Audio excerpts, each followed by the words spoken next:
Mr. Elmore, I believe it's your committee that's up first, so. Ready? We're ready. Good. Well, the licensing committee has some issues. We have five requests, three of them being exam conditional credit requests. Some of them are easy and some of them are not so easy. Just to remind you on what we have done so far, if you remember, we have granted extensions in the past under one scenario as far as this recent year or so. We granted a general extension to anyone who sat during quarter 2 of 17 and had one or more parts expiring in quarter 3 of 17, right? And date we have not refused, but we have denied all other requests. So we'll go through these, but I just wanted you to keep in mind what our general extension in the past had been. So we have the first one being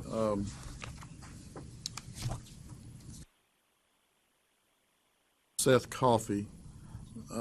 His extension, request, just to generalize it, is that he was set to take reg on December the 9th, and the testing center, when he showed up, was closed due to weather, and that NASBA is not going to extend that window for him, so he's asking us to extend a short-term extension through January. Already mostly through January. I guess he would just have like a week left, because we're already on the 18th. He requested this back in December, right? So he requested it. I think something that's not in your documents is that he was scheduled to sit on January 12th. So he did go ahead and sit. Okay, so he did sit. He's just asking. He's asking for an extension so that BEC, okay. I think it's BEC doesn't expire. Yeah, when I was reading through this, it occurred to me that he's already lost half the month, but he went ahead. Okay. So the question is, have we granted extensions in the past due to weather? And I'm told that we have done that before. So, can I ask a general question? What is the policy from NASBA when these get? I mean, do they not reschedule the when they close? Or was that his rescheduled date was the 12th or whatever he said of January? No, he's just told that they don't extend the time period or reschedule it. No, it's just canceled. Is that not something they should do if I have a scheduled meeting and they close due to weather or whatever it is? I mean, to me, they should create a makeup day that's within the window so that they're not adversely affected, so we don't have to deal with this.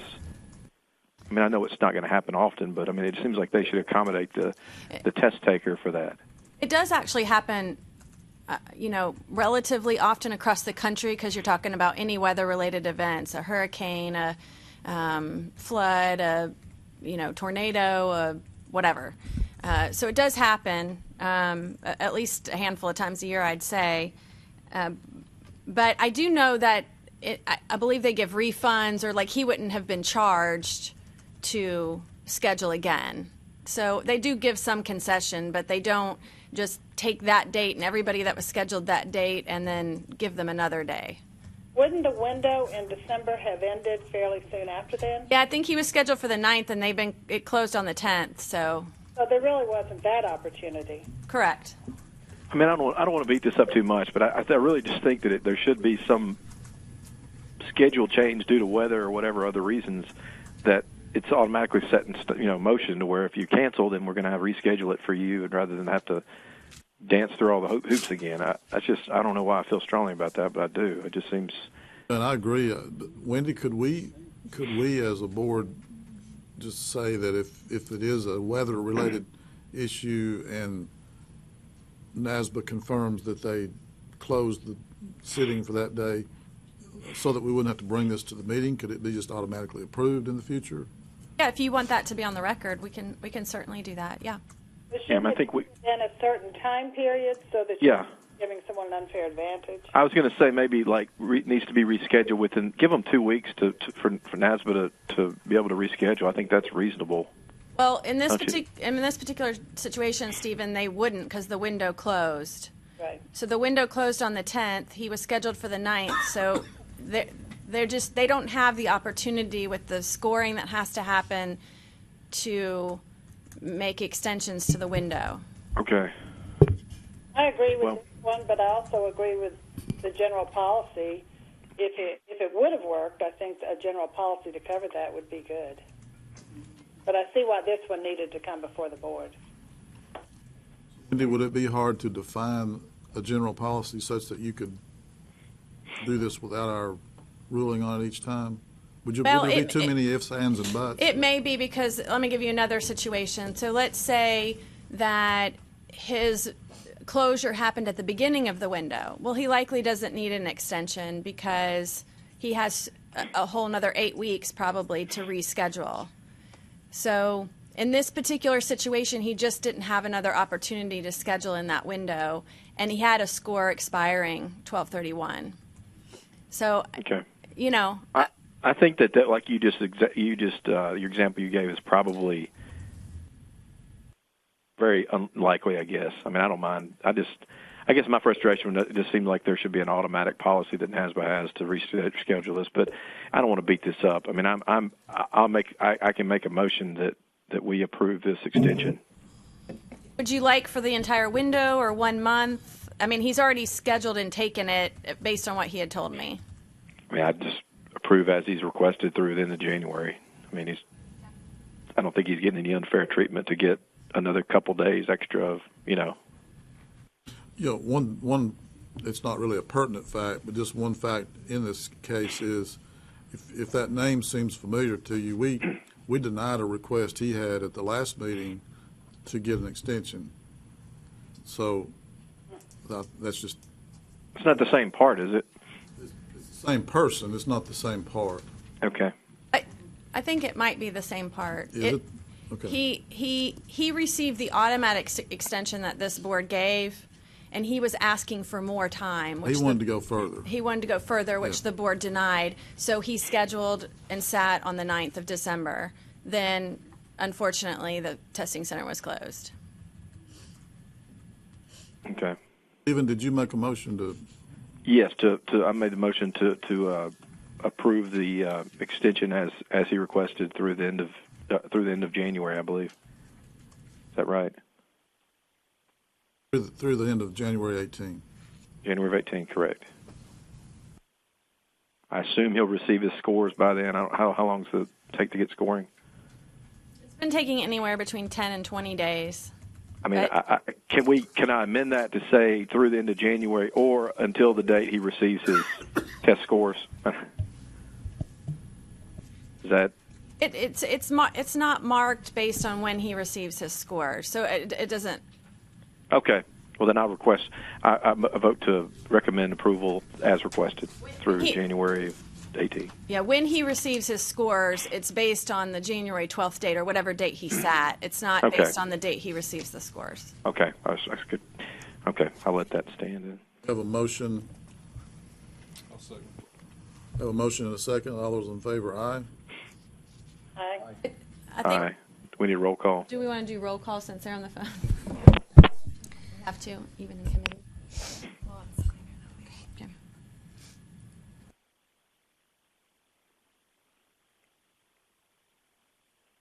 Giving Karen a minute to get that ready. You want us to say our names while we're? Call your name in just a second.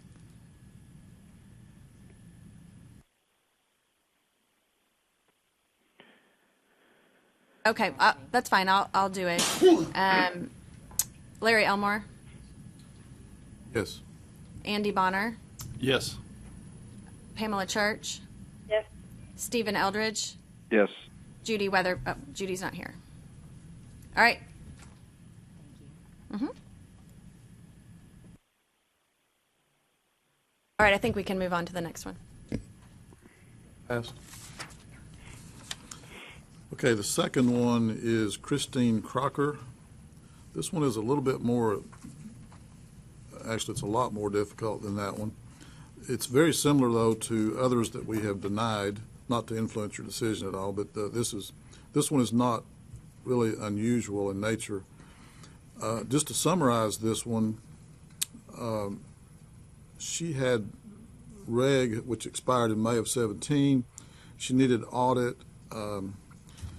She took audit and failed it, which means that she then lost reg. She called NASBA in May of 17 asking for an extension, about a credit extension, talked to Alan Cantrell. Alan encouraged her to wait closer to November to request the extension because she may have found out that she had passed, and so in the meantime she did not, and called back. She implied that he said extensions were gotten with ease, which may or may not have been what he said, but that's what she interpreted. She didn't take any portions of the exam during the interim period, so she was hoping that she made that decision assuming that the extension would be granted, and it was not.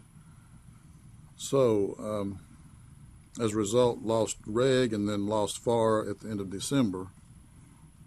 And she's asking for, she's asking for an extension on FAR through March of 18.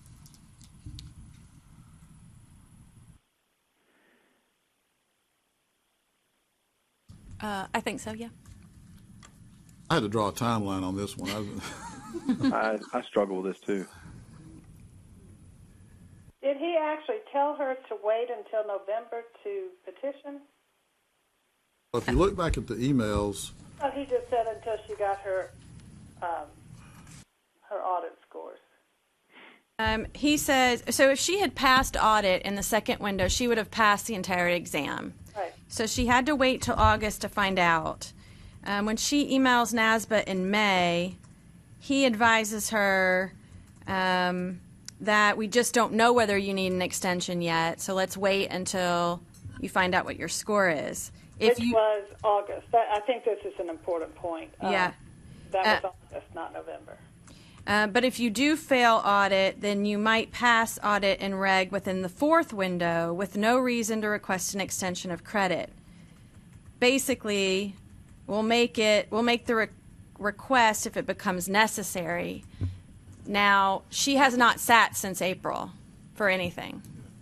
I think an important point is she had said in her original correspondence that normally her tax season went up until November, so she would not have time to take one or two parts before the first one, the other FAR expired. However, she quit being a tax accountant in August, she said, and yet did not pursue this and did not take any parts until she contacted the board again in November. So I think that's different than having contacted the board in August to say, what should I do? It's almost like she's saying, well, I didn't do this. Is it okay? Well, I mean, I'm trying to figure out what's the hardship here. I mean, to me, yeah, tax season's busy or audit season's busy, but life is busy. I mean, that's not an excuse. I mean, the excuse is a sickness or a death or something tragic happening. This is, well, I'll just get an extension. Well, that's not guaranteed. Extensions are not guaranteed. I mean, they're actually, I think they're rare. I don't get this. I don't think we've ever granted extensions for someone's workload. Just for convenience. And she implied that, was it Alan? She stated that he implied that it would be easy. I think he was very polite and encouraging to her to pursue this, but I do not think that he implied that it would be automatic. Unless there were conversations other than what was in these emails, he simply advised her to wait until closer to the deadline. Which is reasonable. Yeah, as opposed to doing it too early. That's like, if she'd submitted the request with that, going, "Hey, I may not pass, so I want to go ahead and get an extension," we'd be like, I would personally think, no, that's not a reason to to grant an extension. Right. So I'll make a motion that we deny this request.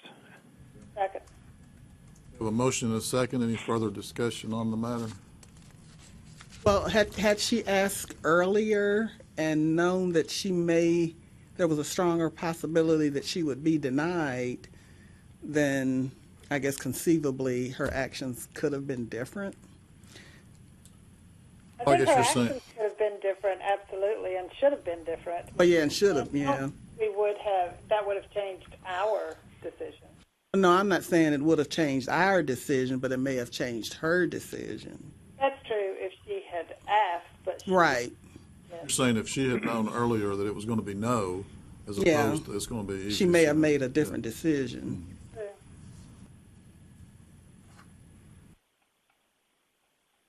Further discussion? You ready to vote? Harry Elmore, Motion is to deny, right? Sir. So, yes. Yes. Andy Approved. Bonner, Pamela Church, Yes. Stephen Eldridge, Yes.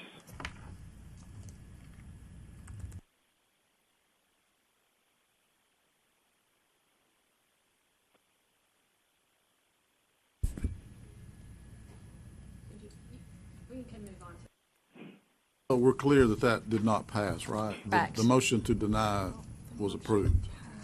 I'm sorry. Yeah, I think there was a little bit of I'm sorry. confusion The about. motion to deny passed. Okay.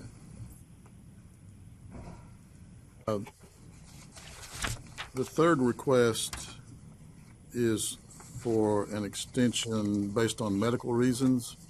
And I may need a little help on pronunciation. Is it Onabanjo? That's what I would have said. Okay. So Edith Onabanjo has requested an extension for BEC examination taken on 11/15 due to medical reasons, unable to complete the CPA exam within the 18-month testing window, and she's passed all other sections. I think we've all read this situation, and I would certainly be the first to say I think we should accept her request, but I agree. Can I make that motion? Second it. motion and a second. You're ready to vote. Any further discussion? I'll make one comment. I mean, these are the situations that, in my opinion, extensions are designed for, not workload or inconveniences. I mean, this is something out of her control. Obviously, she'd probably rather not have the extension and not have the problem. I mean, I guarantee you that. But Yeah, this is anyway. this is what extensions are for. yeah,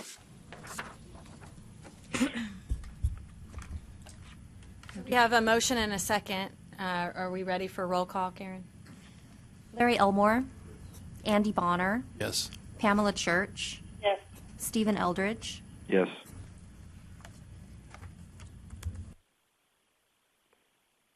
Fourth item on our agenda is the NCB Consulting Corp. This is a name approval request. Ms. Joy would like to ask the board for approval of the firm name NCB Consulting. And the way I understand this, NCB is the initials of her and her two children. This is the second firm that she has. She has another firm, in other words, and she intends to keep both firms open and is asking for approval of this name based on the fact that it is Wendy, is it because someone told her she needed to get approval, or is she voluntarily asking for this approval? I don't remember.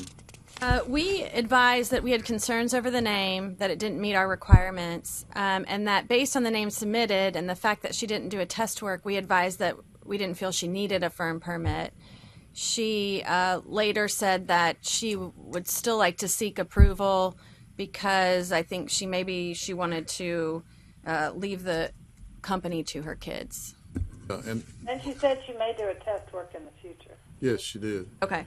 One thing that's interesting about this is that if you go back to the current rules on names, I'm not sure this name would pass because it contains initials of persons who are not members of the firm. Now, technical, but Just as a reminder from legal, the name that you're determining right now, you need to base that off of the current rule and not based off of the amendments that we'll be discussing later today. why I bring that up, that under the current rule, and I would ask legal if I'm correct or not, but under the current rule, I think it states that you can't use names or initials of people, members of the firm. Is that correct? Yes, that's correct. How does this compare to CBiz? I have a couple of questions, comments here. I talked with Wendy about this name. It's got the word corp in there, and which implies it's a corporation, and I asked if we knew whether it was a corporation or not. Wendy, I believe you indicated that you verified it is incorporated. Correct. I checked with the Secretary of State's filings, and it is indeed listed that way. And I guess even under our current rule, it seems to me there's leeway to approve this name if we want to. I don't recall it says you can't use the initials or it addresses that. It says names. I don't think it says initials, but it says Right. names. But also, I'm recalling even the last meeting, did we not, or maybe it was a meeting before that, we approved the name of a firm that, has no relationship to individuals. It was some kind of consulting. I don't remember the name of it, but do you remember that, Wendy? I'm sorry. Compass East. Was it Compass East? I'm sorry, Steve. So was it Compass East? Yeah, something like that, and which has no relationship to anybody's name or whatever. And so I personally feel like there's leeway to approve this under our current rules, but just, I'm not a member of your committee, Larry, but my input. Well, and what I was referring to is in the current rule under 2A. This now I agree this is a stretch, but it says it cannot include the name of an individual who is not a CPA if the title CPA is included in the first name. So we're not talking about a name, we're talking about initials. And then 4 says cannot include information about or indicates an association with persons who are not members of the firm. Here again, these are not, she's telling us how she named the firm, but I don't guess she had to tell us what those initials stood for. She could have just said NCB and not given us the. Right. So, I don't see anything wrong with it based on other firms that are in practice. one question I have, and I asked Wendy about this, and she said it's pretty common, but I don't know why so many people want to have 2 firms. Is it so you can do one service under one firm and one service under another firm, or I don't know why you do that, but that's not the question.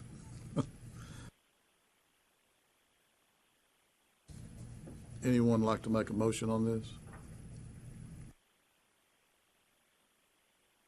I move to approve it. Oh, I'm sorry, I didn't hear that. I move to approve it. Okay. We have a motion. We need a second if we want to.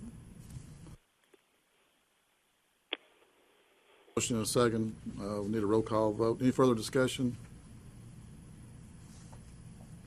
Larry Elmore, Andy Bonner, Pamela Church, Yes. Stephen Eldridge, Yes.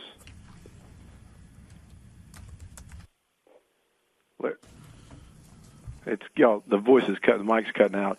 Can I make a quick comment, real quick? I assume this passed. Sure. Sure. It needs to be communicated to her clearly that she made the comment that she hopes to leave this as a legacy to her kids. But if they're not CPAs, then it can't happen. So I just think she needs to understand that. We can certainly communicate that when we communicate the approval. Okay. Good point. Okay, the last request is exempt sponsor request from Lincoln Trail Regional Council of IMA. Just a little background here. I think in talking to Wendy about this some yesterday, IMA has a general approval for CPE, but it's been NASBA's history in the past that they grant regional councils separately than the general organization. So this is a case where there's already an approval for IMA in general, but not for the Lincoln Trail Regional Council of IMA, so which would be a separate council.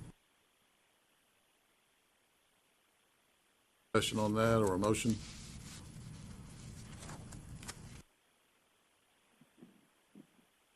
Does anyone see anything wrong with it?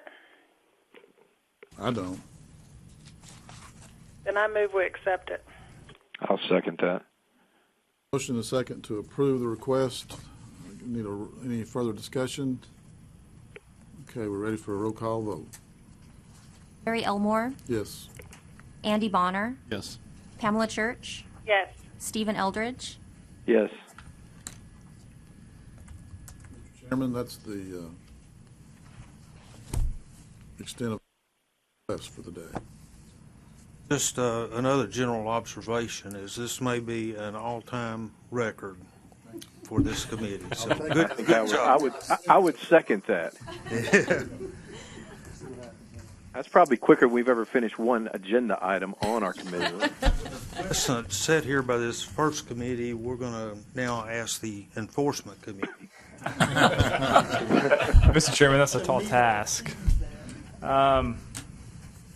At the last meeting, the last committee meeting, we asked legal if they could do some things for us to help speed up the process a little bit, to be able to balance the time we have to deep dive on the things we need to deep dive on.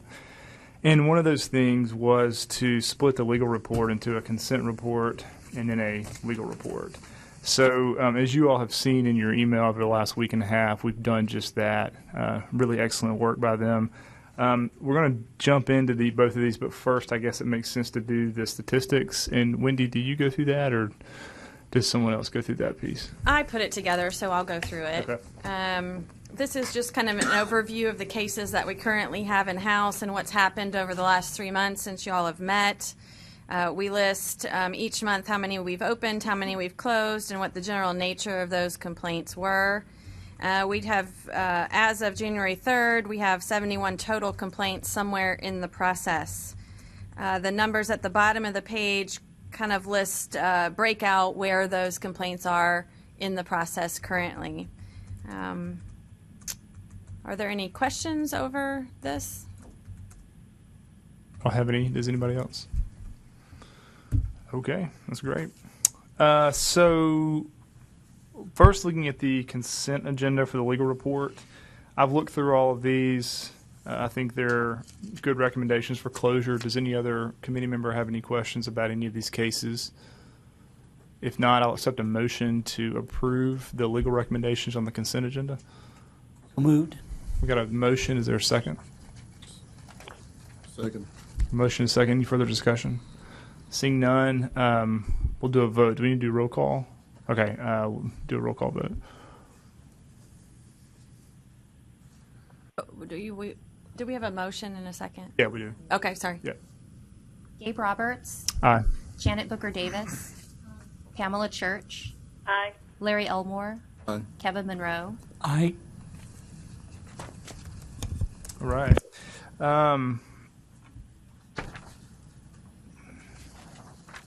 Now, what we'll look through now is the second legal report, which is the full one. There are 8 cases that are on here. 4 of these are new, and 4 are representations. Of the 4 that are new, 2 are referrals from the contractors board.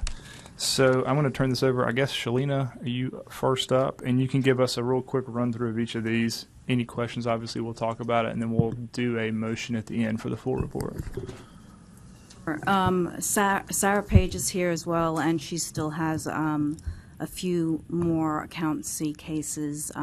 So she'll start off with the first one, and we'll just quickly give you a quick summary of them. Hi, members of the board. This first complaint here, I think Gabe makes a good point. It says this is a situation where we have a case that's ongoing with a firm. So the person named the respondent in that case was a firm. And the firm had failed to enroll in peer review, which we discovered through the contractors board. It's one of these complaints. That firm has since closed, but the consent order in the case is still open. And so I wanted to add the individual that ran that firm to the case. So that way, despite the firm closing, that issue's still being addressed by the person who ran that firm. So this is here just to get approval to combine this respondent with the respondent's firm so that action can be associated with her individual CPA license. So that's the reason that's here. Questions on number one? Okay. The next complaint is 2017058361. This matter involves a termination from the peer review program. The respondent firm did not enroll or complete the affidavit for exemption. So my recommendation is to open a formal hearing for the maximum penalty of $3,000 for failure to enroll in peer review. The next one. Let's see. Any questions on that one? Okay. Is that number 2? That's number 2, yeah. Okay. Okay. Number 3. Next one, number 3, is 2017074431. This complaint involves the respondent's CPA that had issued an audit report without holding a firm permit or being enrolled in an approved peer review.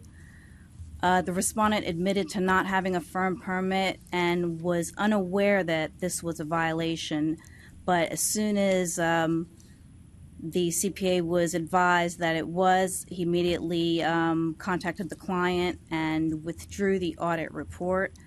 I am recommending a formal hearing for, it's not the maximum penalty, it is $1,500 in light of the fact, the mitigating circumstance that this respondent immediately contacted the client and withdrew his audit report and advised them to contact a licensed CPA firm. Is that the reason for the lesser fee?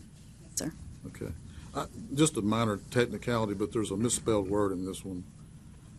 In the first sentence of the second paragraph, it says the respondent provided a response and stared. I think that should be stated. I'm sorry for that. Stated, yes. Phil, so this was one we talked about. I talked with Shalina before about the difference of $3,000. It seemed to me like it made sense because of the actions that they took and the response. But I don't know if y'all felt differently or not. It makes sense to differentiate because we have seen so many cases where the respondent doesn't take those actions promptly. And, to me, that's a... All right. Will that be documented in our records, that the reason for that different? I have not documented it in the legal report, but I can if you would like.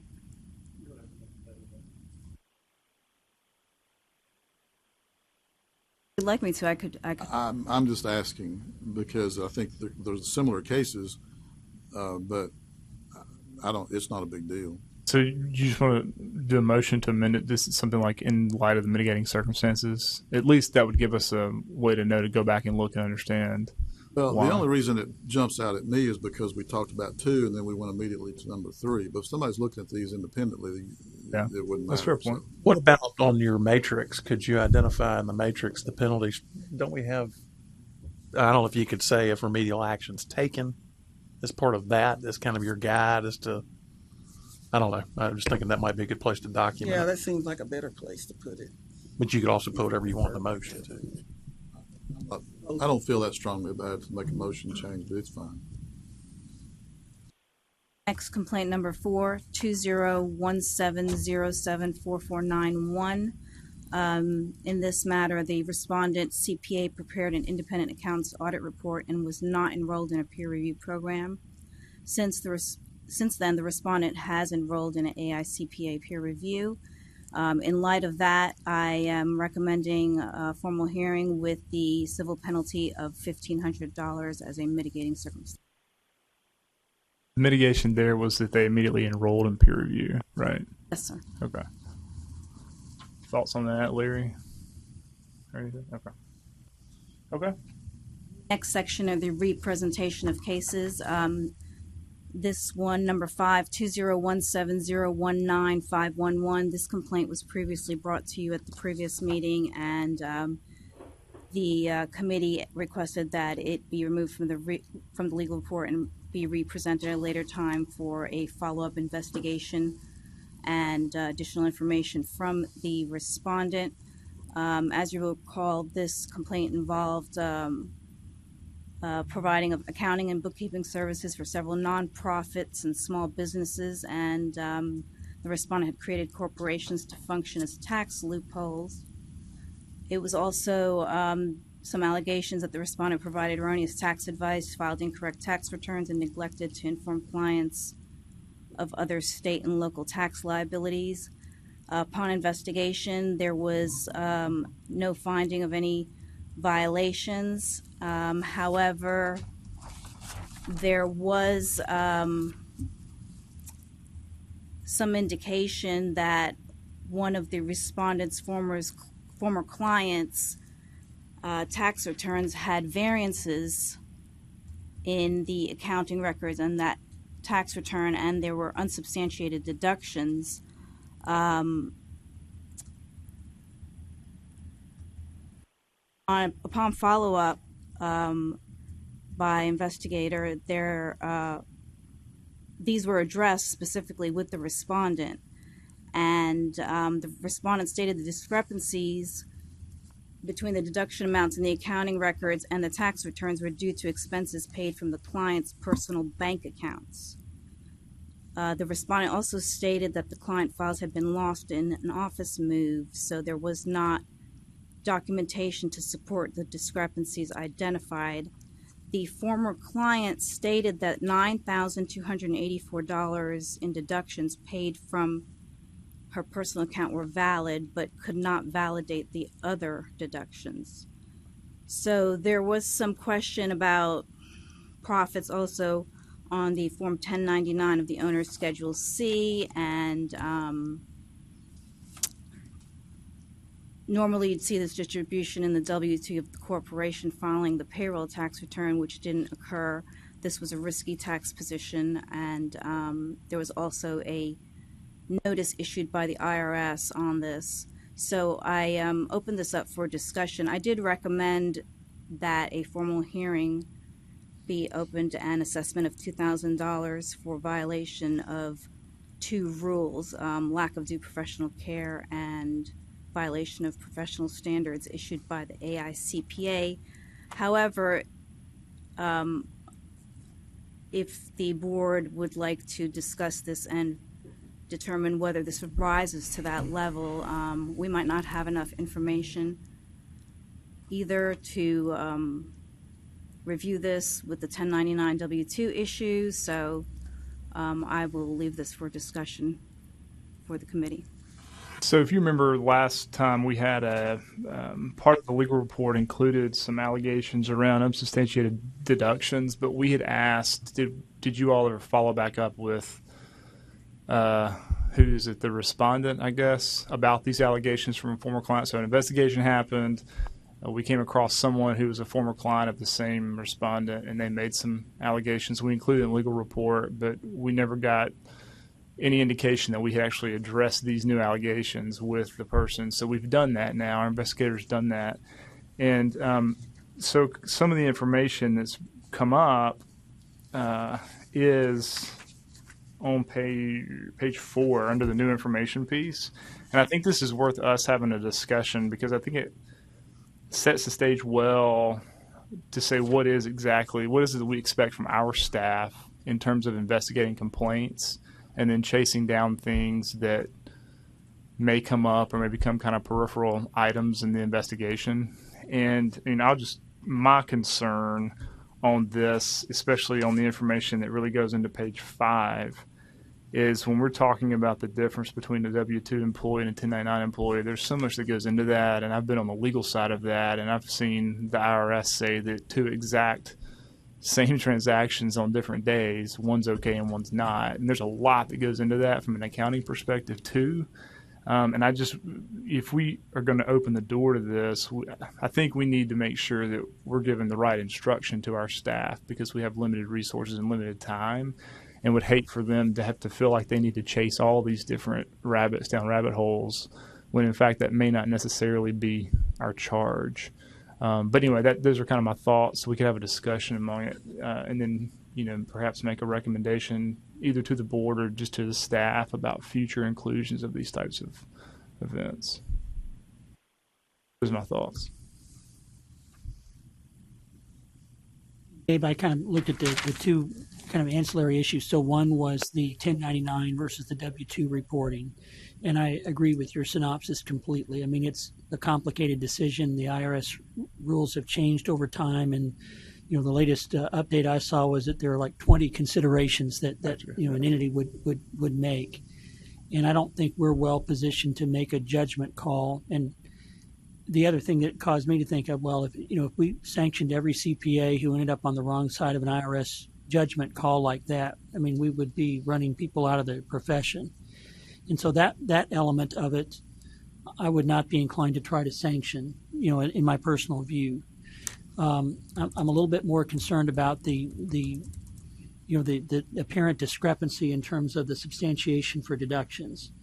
It does appear that the respondent, has been somewhat validated, I guess, in the sense that some of those the complainant did indicate, well, yeah, I really did pay them out of my personal account. There are others that we just don't know about, and I don't think presently we have enough information to initiate a disciplinary proceeding on that basis. I would be uncomfortable if we got to hearing, do we have enough evidentiary matter to carry the burden? To succeed in a disciplinary proceeding is the concern that I had on that aspect of it. I think it's a fair point. I mean, you look, and the first blush at this was about $40,000 of potential questioned expenses, and then we see that around $10,000 or a quarter of that can be validated. What happened to the difference? I don't know. What are the requirements in terms of actually maintaining paperwork? And I don't know. I'm not a tax practitioner. I have no idea. But, if we're going to do anything, it seems like it's more along those lines than it is about getting into the substance of whether or not the deduction was substantiated or not, et cetera, et cetera. But I'm not a practitioner. I don't even know if that's, and to your point, even if we're able to do that, if we got to a formal hearing, does our legal counsel feel like they've got a good case or not?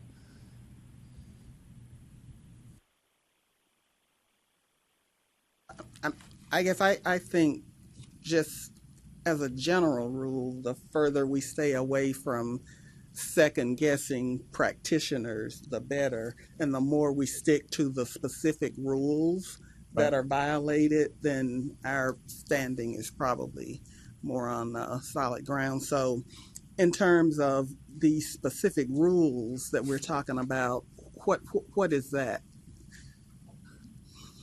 The rules. If you can kind of just summarize the specific rules that we're trying to sanction. The first rule is lack of due professional care in carrying out the services.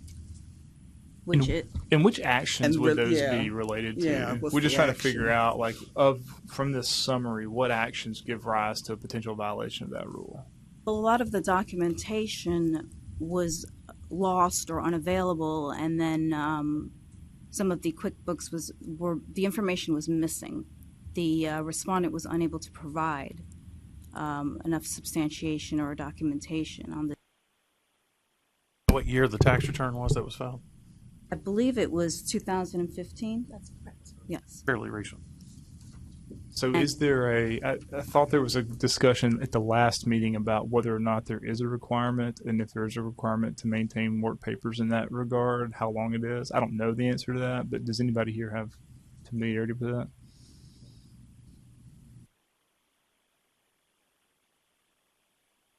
Well, I mean, for substantiating of the deductions, that really is on the client. I mean, we have a trial balance that is used to prepare a business return, but if we kept every receipt, our files would be huge. So I'm not sure that an average CPA would have all of that minutia in their work papers available to them. Took their QuickBooks and you added deductions to it, wouldn't you have substantiated the extra deductions outside of the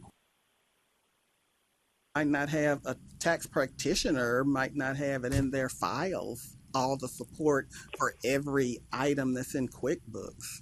Might have Not QuickBooks. This was added outside of QuickBooks, and it was not put back into QuickBooks. Is the way I read it. Is that correct? Presumably, he got that from the client, or Yeah. she got it from the client, right? And so he didn't keep a copy of what I state that these are the deductions, or so it would seem like to me that should be kept by him, to show where I he wouldn't got agree that with into. that. I would Yeah, I agree don't know if that it's a in principle, requirement. practice, Yeah. most people probably would. Yeah. To me, I'm struggling with that would be a good practice, and I think he or she should have done that. But if it got to a point of a hearing or an evidentiary matter, would I feel comfortable enough that I would say you're guilty of something, and adjudicating some punishment over that? I'm not sure to the point where I would in this circumstance. I mean, my question would be failure to abide by that best practice. Would that be the same thing as lack of due professional care? If that's what we're trying to use to make this, and I don't know the answer to that. I would think maybe. I assume there's some CPAs that keep zero records of their clients. Like they file a return and mail everything back and say, here you go. I really agree that it's the burden is on the taxpayer Right, yeah. to keep records appropriate to substantiate their return. I would also assume this taxpayer had to sign that return and,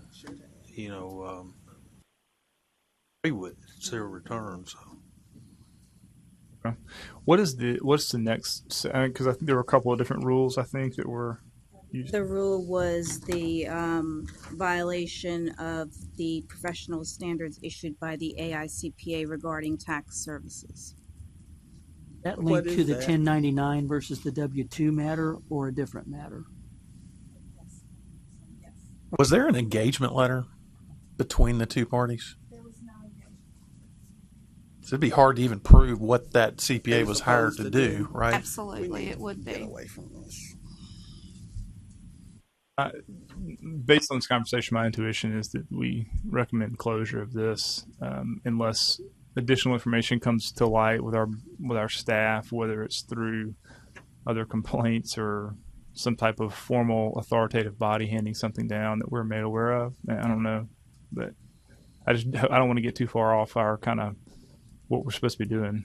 I agree with what you're saying. I don't think we have enough information to adhere to the rules and sanction this person. I also agree, and the thing about this case is that it I think presents to the board just how difficult some of the judgments are being made, both by legal staff and also by investigation staff. And so, I mean, you are confronted with what you see, and have to kind of make distinctions. And that, when you look at this case, that's not an easy thing to do. So, I commend you all for fleshing out the issues so that the board can deliberate and try to provide, get to a decision point on the case at hand, but also maybe provide some guidance, because this is not easy, particularly when we get into secondary or ancillary, types of matters as a result of an investigation. I guess I have more empathy for special prosecutors than I did before, as they go from one to the next. But I know that's not an easy task either for our investigative staff or our legal staff. And so I appreciate the diligence that went into kind of laying this out so we could deliberate effectively. Yeah, I echo that. We had follow-up conversation after the last meeting, and you all went above and beyond in vetting this, and I really appreciate that. Sometimes we get some tough cases. So if we're going to do that, I think we need to make a motion, and I'll accept a motion. This case be closed. Okay, got a motion? Got a motion and a second. Any further discussion? Okay. You want to go to number 6? Vote on Oh, that? yeah, I'm sorry. We Okay. can do a roll call vote on number 5 alone, right? Correct. Do you want me to? Gabe Roberts, Aye. Janet Booker Davis, Aye. Pamela Church, Aye. Larry Elmore, Aye. Kevin Monroe. Aye. All right, we can do number 6. Number 6 is mine. This is it's actually kind of related to the conversation I think this board just had. At the last meeting, we had this case come up, and it was two parties, the respondent and the respondent's firm. There were a number of issues that this board assessed penalties for that were very much grounded in the rules, with a very specific violation that occurred, easily identifiable and provable for our team as well as our investigative team. There's one issue that the respondent is disputing as we move forward, and that's I'm just going to read it because it took me a while to think of how to craft it so that you and truly I'm looking for insight from you all as practitioners. There were a number of issues that arose, but the narrow issue I am asking the board to discuss is whether this board believes a CPA has committed fraud if the CPA does not take certain business deductions upon the client's request. The CPA knows the client is intending to submit a tax return as part of a package to a lender in order to attempt to secure financing for a mortgage. The client wishes to forego the deductions in order to reflect a particular income on their W-2. It is not known whether the lender is requesting more information outside of the return. Ultimately, the return was never submitted to the lender. In this case that we have, that's what the respondent did. The respondent notes that the deductions were that certain of the deductions were not taken additionally because there was not supporting evidence provided by the client. This is a sole proprietorship. It's a person who works for themselves. They're self-employed. And so that certain deductions, the respondent said, well, there wasn't support for them anyway. Additionally, these deductions are not required deductions. They were optional deductions. And so it's their decision whether they want to take them, and they said that they did not want to take those deductions. The lender, and he implied that it would be the lender's duty to request more. If you're getting a W-2, there's some understanding of what that could mean, what it couldn't mean for your income. And so surely a lender is collecting more information, and it would be a lender's poor decision to only accept a W-2 as proof of income. Sherry and I have kind of gone back and forth on this. There's some cases out there that talk about this kind of situation, but the only thing I've been able to find is where that income is created, or there's something that's artificial going on. That's not really the case. It truly was just not taking deductions. I tried to ask some people I know in the practice as a hypothetical. Most folks said that they thought that would be the lender's responsibility to accept a W-2, and that they didn't think that they should have to take deductions if a client wouldn't want to, and that they wouldn't feel that was subjugating their judgment just on this particular issue. So it's been difficult. We've talked about it a lot, and I wanted to pose it to the board. This respondent really, I think they're willing to go into some of the other things that occurred. They're taking responsibility for some of those, but this is a big sticking point. And I think it is, I tried to find maybe an AICPA, anything that just kind of had a clear and fast rule for us to look at, and it's just not really out there. So I wanted to pull you. Your references to a W-2. Oh, sorry. That's a tax return. I apologize. Okay. That's my ignorance, so I apologize. If the answer to that question was no, like if you asked us the question, if we said we don't want to go down that road, does that change, or what impact does that have on the recommendation for number 6? It would eliminate one part of the so it would just reduce the penalty he's currently paying from $6,000 to $5,000. Well, I agree with his assessment that the lender needs to do more due diligence in lending money. I think that's always the case when you're borrowing money. I feel like there's an ethical issue here from the practitioner, only in the standpoint if he in fact knew, and I use he, it could be a she, or is it a he? It may be a he.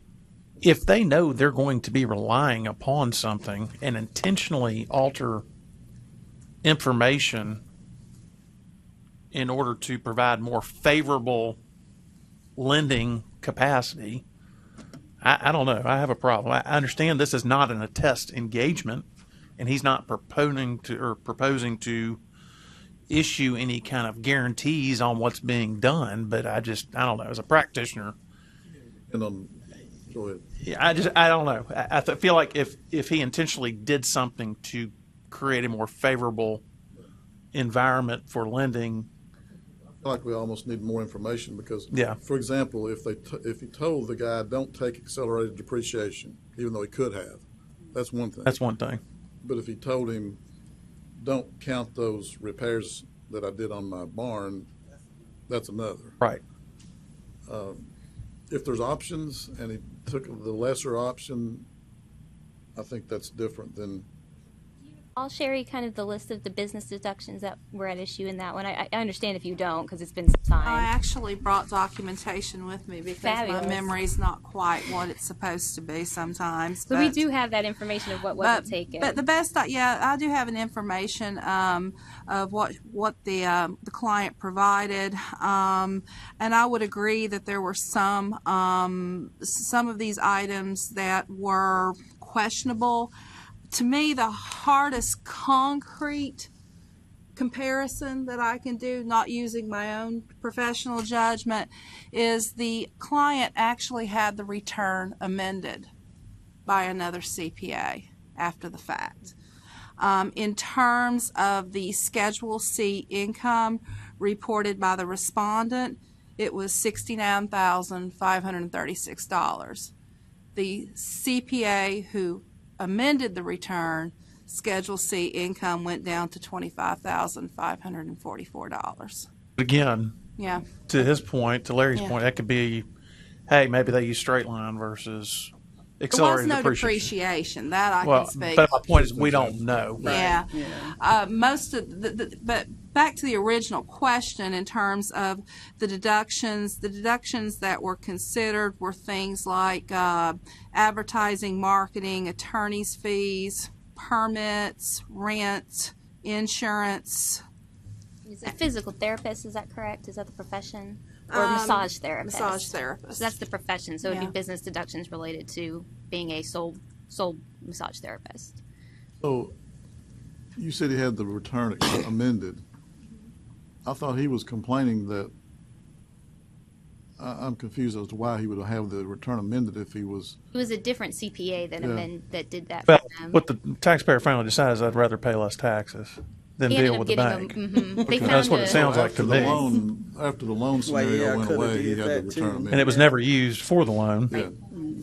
I mean, there again. And I don't know why the individual signed the original tax return, Yeah. to Casey's point earlier. I mean, they obviously knew something was amiss and signed an erroneous return to begin with. I'm not a tax professional, so I'm a little tainted by that, I guess. But for example, when someone's going to sell a business and they've had deductions over the years that were discretionary, extra bonuses that they paid that they didn't have to pay, family members' salaries that they could have held back on, paying for personal use of things that they may not have done if it were a outside party that owned the business. So sometimes you add things back to come to a value of the company to take out those discretionary things.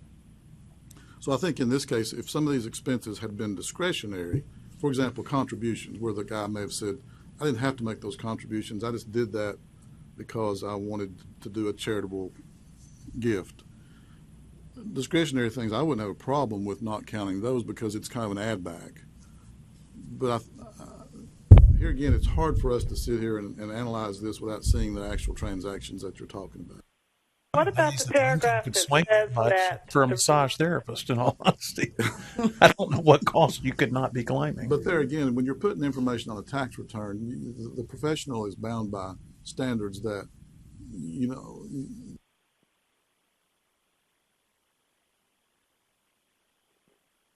getting to that. But there are standards that if you know it's wrong, you should not make changes to it to make someone else look better. What about the missing evidence of some of the deductions? Have we discussed that? No, but I mean, he's claiming they didn't have support, so that's another issue. Yeah, during the initial investigation, that was not discussed in terms of there not being support for certain deductions. And most of the information I have is in an email form in terms of the language that was discussed between the two. I guess I would go back to what I said before is I would think it's better to stay away from second judging practitioners and if we have some concern relating it more to a rule than actually second judging whether, like what Larry was describing, because I mean there's so many different ways you can make a judgment, and a lot of the tax return issues can be based on professional judgment. So, and everybody's judgment isn't the same. So we can be twisted up in this kind of stuff for a while. And I think that, I'm trying to put myself in the other situation where, over the client's objections, if the CPA tax preparer, rattled off a bunch of additional deductions over the client's stated objections, for better or worse, and proffered that return, I would have probably more concern with that than the other way around. And we're never going to get to a point on this aspect of the case where we have perfect knowledge of what the respondent knew and what the complainant knew. And it looks like there is enough evidence on other elements of the case that are here more closely to our rules and precedents that we can proceed with.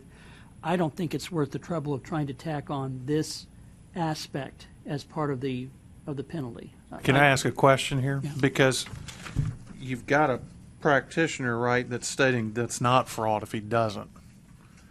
So I don't know if we're planning on going back and talking to this practitioner and saying, now, granted, we're going to throw this thing out because we don't want to get into a he said, she said, he said thing. But my point is this guy believes that if he knows a bank is going to use his numbers, that if I choose not to take, I'm kind of wondering, should we be telling this guy something? Well, that opens up the Pandora's box of Yeah. what does this guy believe?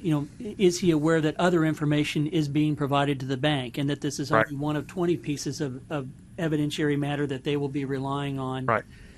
That gets into, I'm kind of, going back to Janet's comment, that's kind of a milieu that I'm not sure we want to mess with or could do so easily. I mean, this is the type of thing that Supreme Court cases get made out of, there was one. who ordered a deduction, and he listed a deduction over my explicit objections. I mean, I just don't know He that that's actually that key to this case. Wound up paying more tax than he had to. By his choice. And then the other thing that's pertinent is it says ultimately the return was never submitted to the lender. So the lender actually never used this information.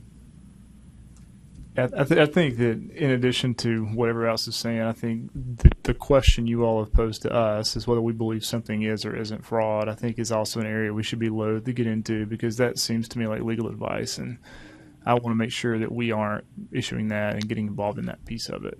Nor do we want to look like IRS agents. You may not want to. So it sounds like the committee and the board in general has kind of answered the questions. So I guess my question, Sarah, is what in the recommendation doesn't pertain to your questions to us? Sure. And then can you walk us through what those penalties would be? Absolutely. relating So to? the total, the respondent listed here is just related to the portions that we're talking about today. So for that portion of penalty at the last meeting, we assessed $3,000. I'm requesting that by limiting this one part of the issue, we reduce that penalty to $1,000. That's because there's two different charges we looked at for two different $1,000 penalties. The first being subordination of judgment, which is related to taking the client's word and not doing the deductions at their request. And the second was the intent to defraud, which is knowingly not taking those deductions with it going to a lender. So by eliminating that fraud question, those two violations I think are no longer supported. So that would reduce for at least this portion his penalty to $1,000. But we also at the last meeting required this respondent to and so all this would stay in place. He'd still pay a $1,000 civil penalty on this one.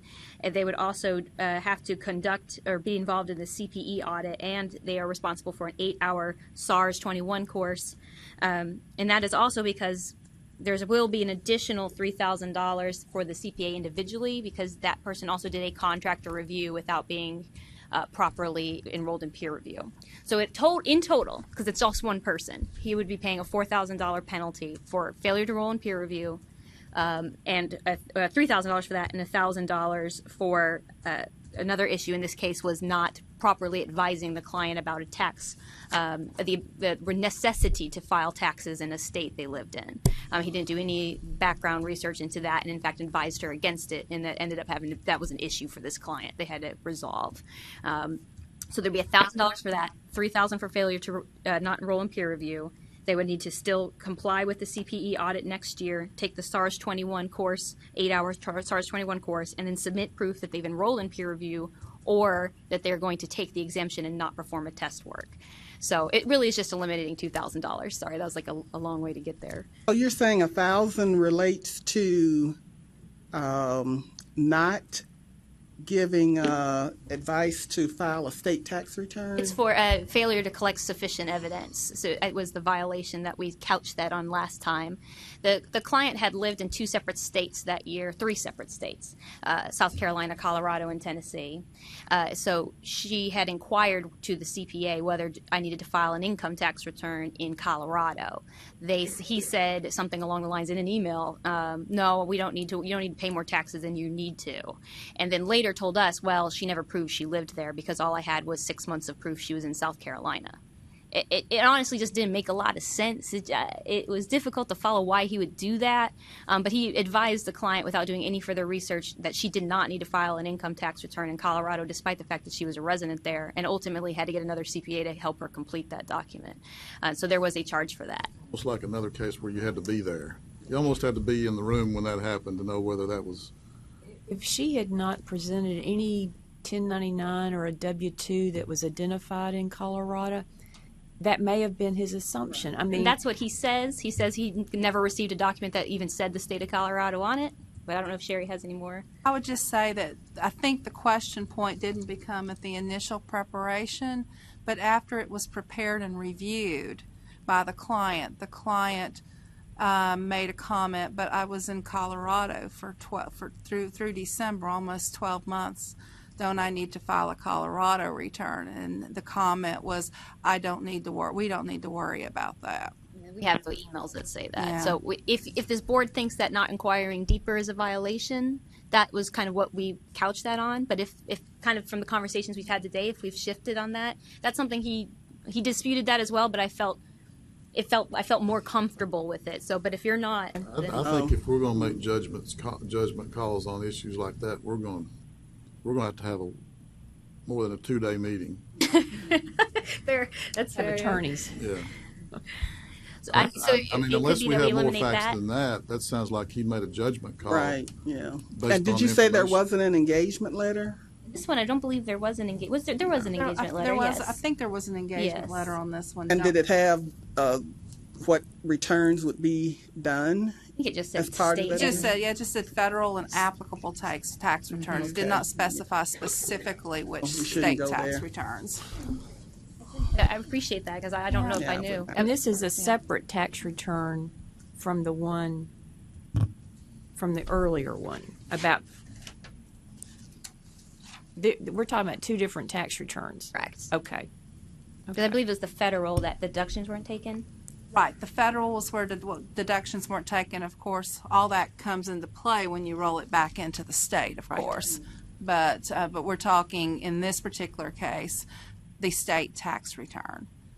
And again, it was, I agree with you that in terms of in the initial preparation, missing that, unless the client gives you some indication, how do you know? The problem with this was that after she reviewed it, she informed the respondent that the returns should be filed because she was in Colorado, and he said, I don't want you to pay any more taxes, don't worry about it.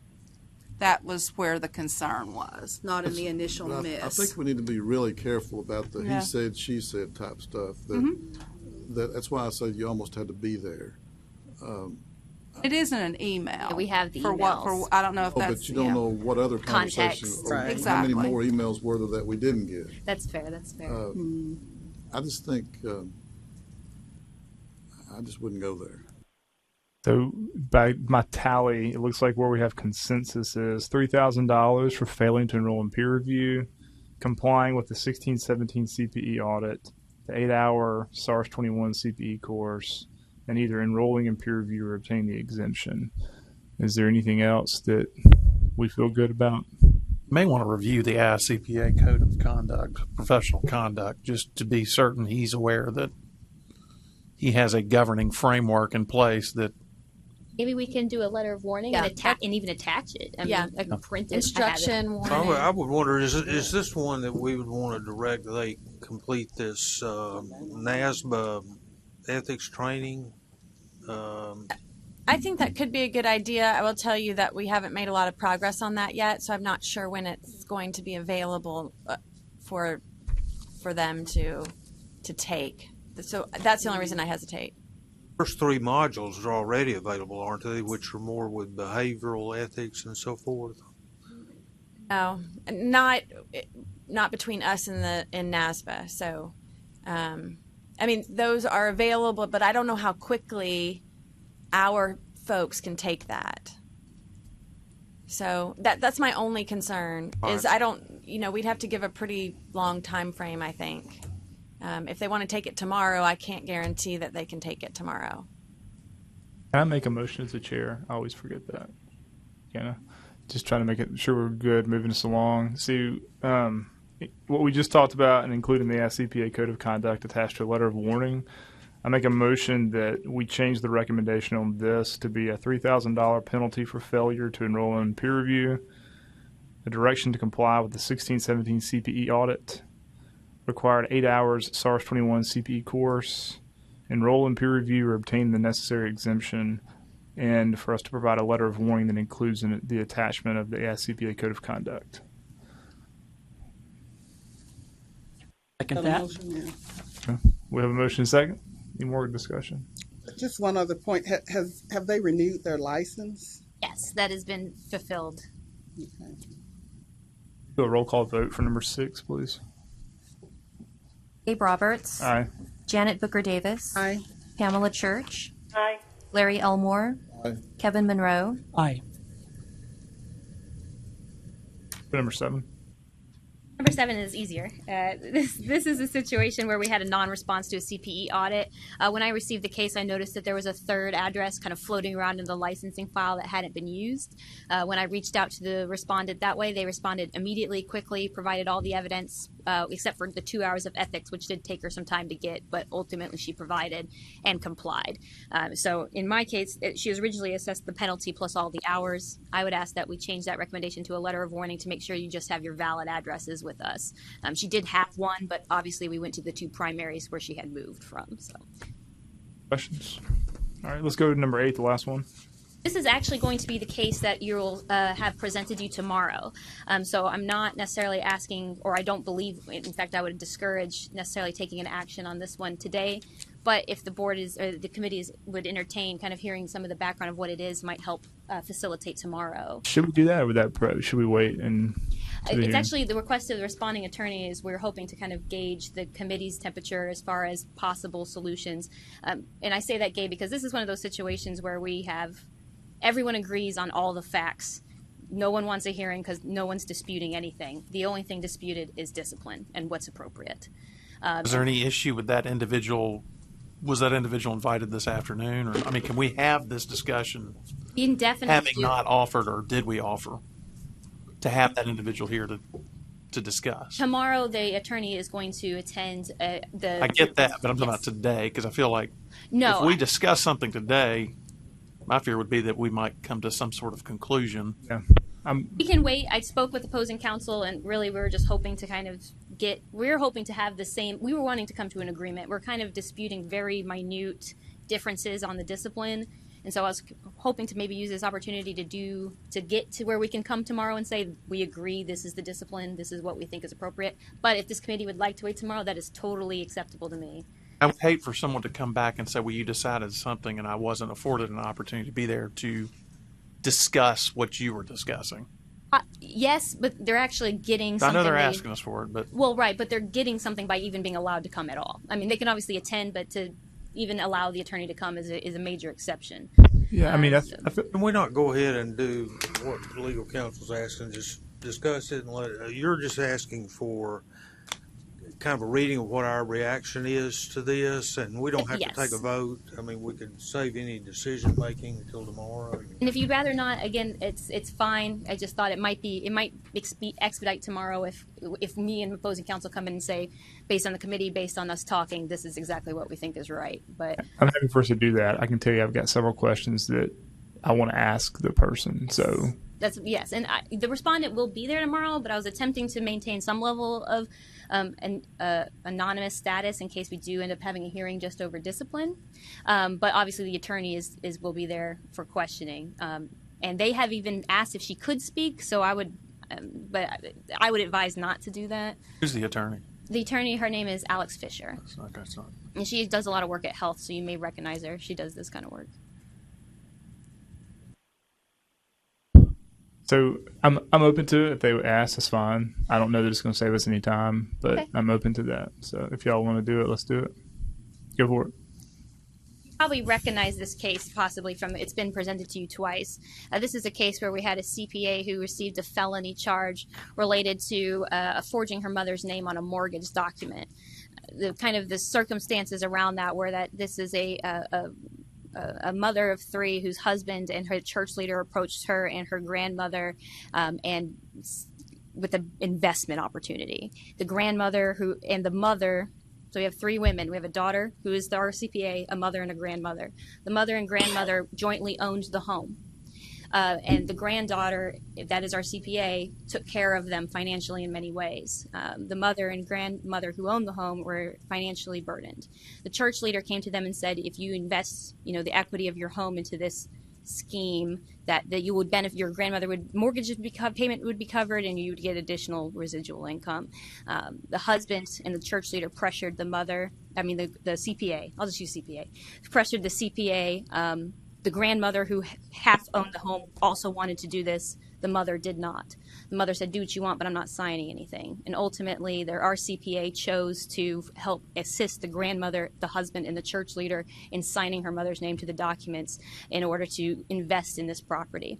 9 months later, after it seemed to be going well, the church leader who was involved in this Ponzi scheme committed suicide, and the entire scheme came to light. 20 people ultimately were injured because the money was gone. As you can imagine, it was a Ponzi scheme with remortgaging homes. This happened all in 2007. So in 2016, the felony was finally brought to light and charged. Our CPA in this case received probation until August of 2021 and also has to pay restitution to every person that was involved in this scheme, and her husband is serving federal prison time. So that all has been brought to us. That's something that we've all talked about. The CPA in this case does not dispute any of those facts and acknowledges that this has all happened. The new information that I wanted to bring to this board, well, first off, is that everyone agrees on the facts. They're really just trying to salvage the license. This board approved revocation for this license. Since that time, I asked the attorney to produce something that was new for you all. In my mind, there's no reason to bring it back for anything but revocation unless there was something new. And what I was provided with, which I have redacted copies of, was a substantial and significant amount of evidence that her CPA practice has been honest up until this point. I think what we had a lot before was someone who was not represented, who said, I'm a mother, I've gone through breast cancer, please. And now we have substantiated proof. We have a letter from the comptroller. This person worked for 15 years for the state in the audit department. And in fact, after she talked about she told the comptroller's office about everything that was going on, the investigation, the criminal proceedings. Internally, they decided to conduct a review of all of her work. And so the director of audits wrote to us, as a result of the charges brought against her at the time, we informed our auditors and included in their scope of review the activities our fiscal office took during the period of this person's leadership. They were the director, and they found no issues, irregularities, or findings associated with her role as the comptroller.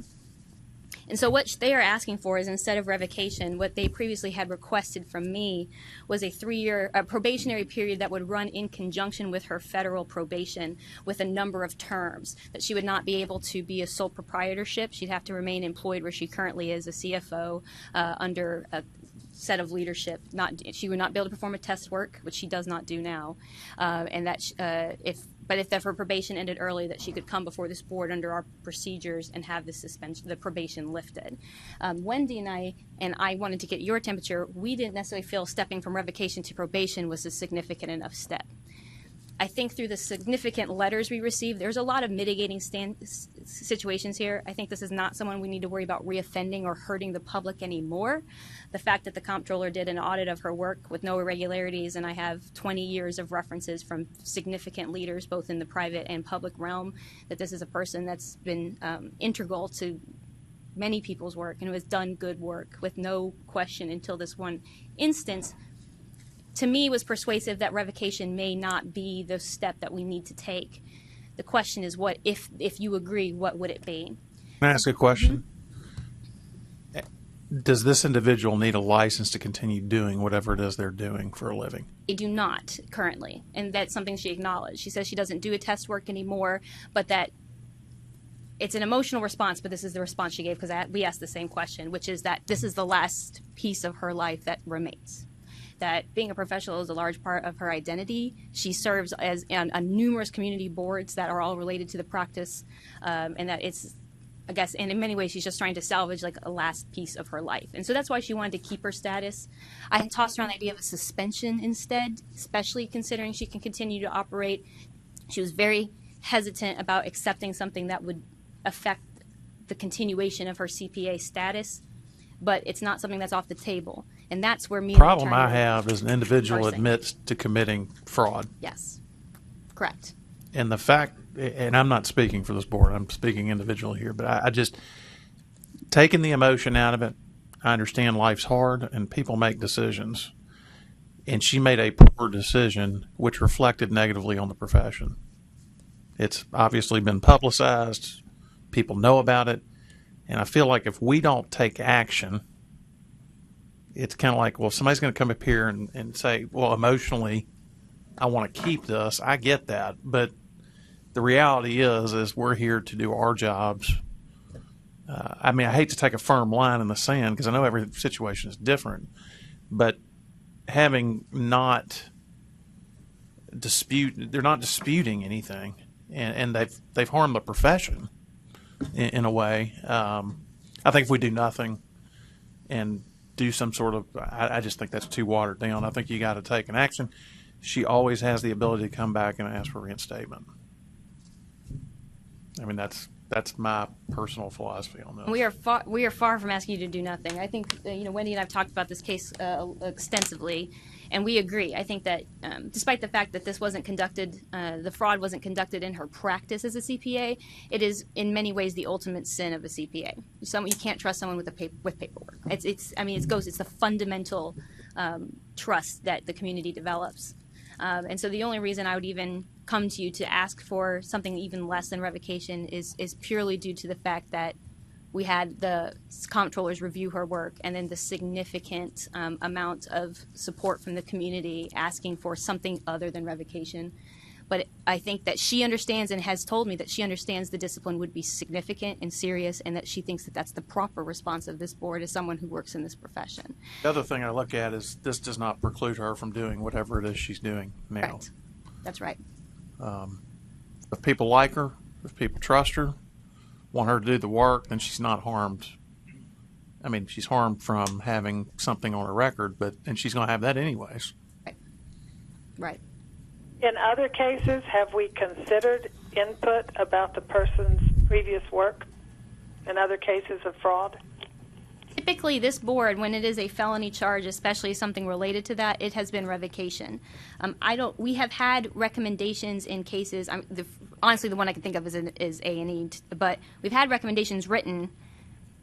This is kind of the reason I thought that this was appropriate to bring. Normally, I wouldn't bring just recommendation letters.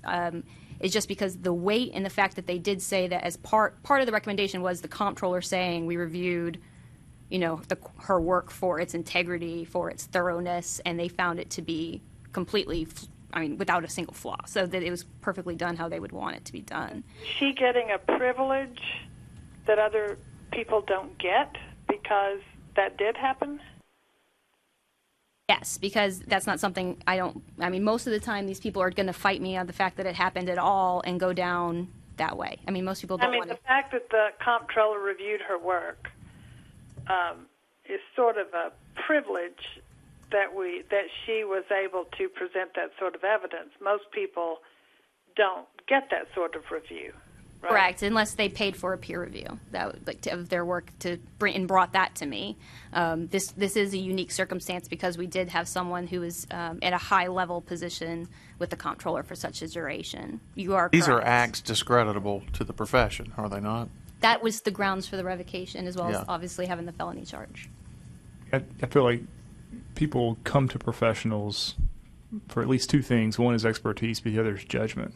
And so I think it's great that the work, when you look at it, historically has been without a flaw, but this is obviously really bad judgment, right? And so I think that from a protection of the public piece, that's where my concern is and why I would like to, if we're going to have a broader discussion with the person here or their attorneys, maybe we have some more insight into that. Yes, and Gabe, I kind of want to see how you feel. I did take all of the recommendations and letters and redacted them, and so I have a copy for the full board if that's something they wanted to review.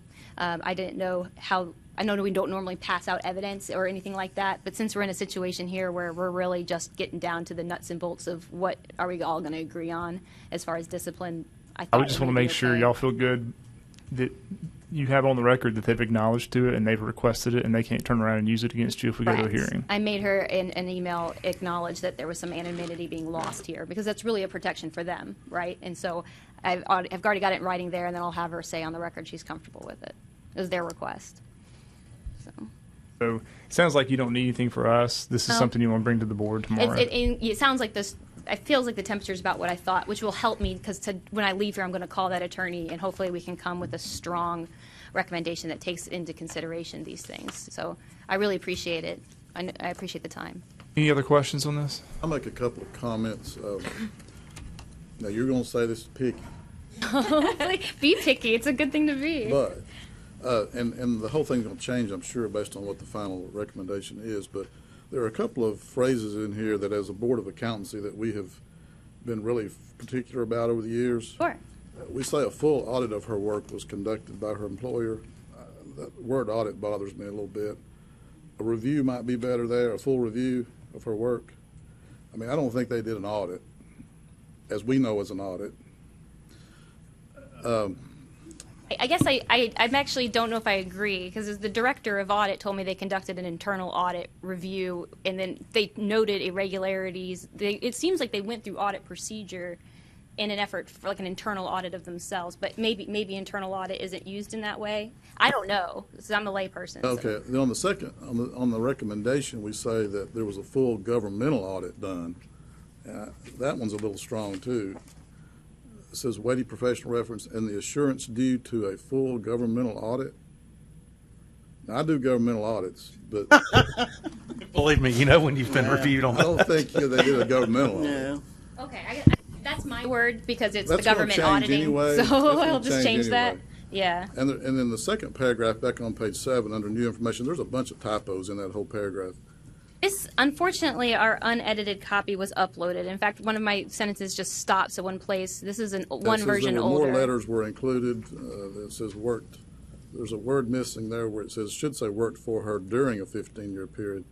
Anyway, I'm just pointing all that stuff out. We're not going to make Apologize for that. We're not going to make a recommendation or vote on number 8. It sounds like, right? So y'all can clean that up before tomorrow. Yes. Okay.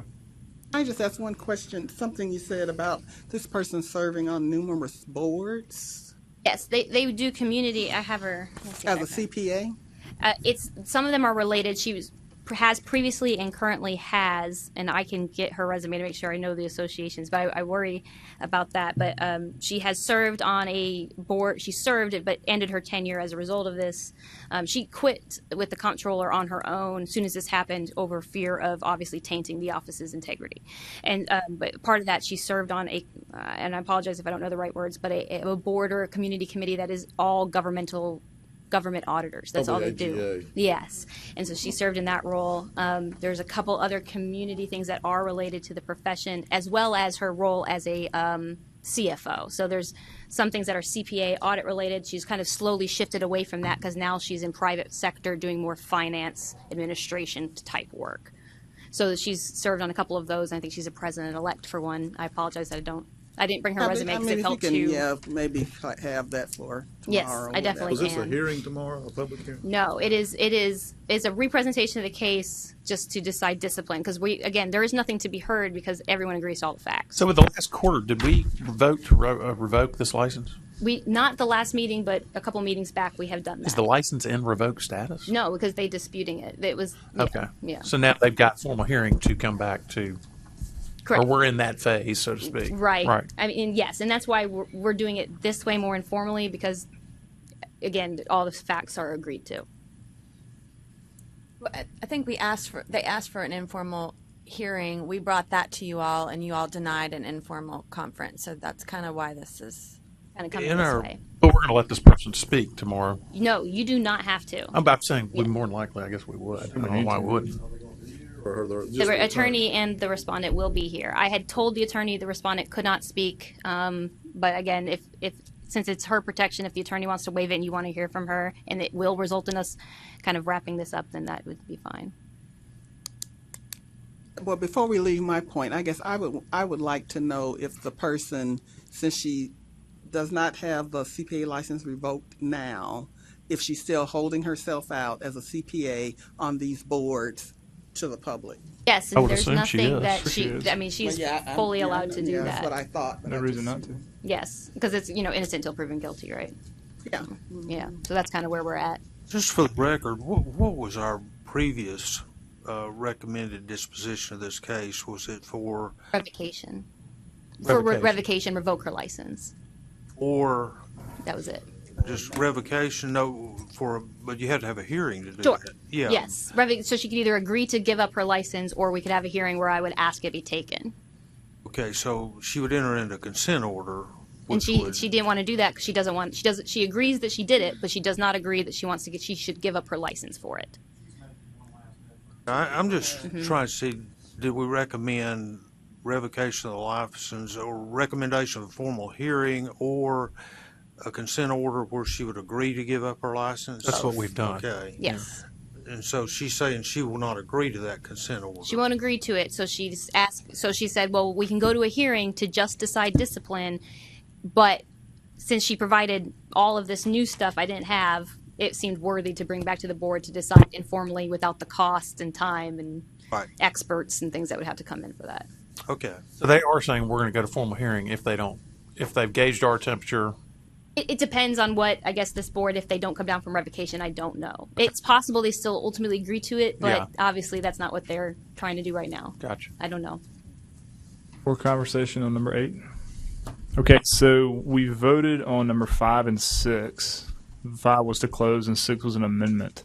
So now we need to do a roll call vote on items 1 through 4 and number 7. I assume we can do those all at once, and then 8 remains open. I just ask one question back on number 1. If this CPA is the only person in the firm. Yes.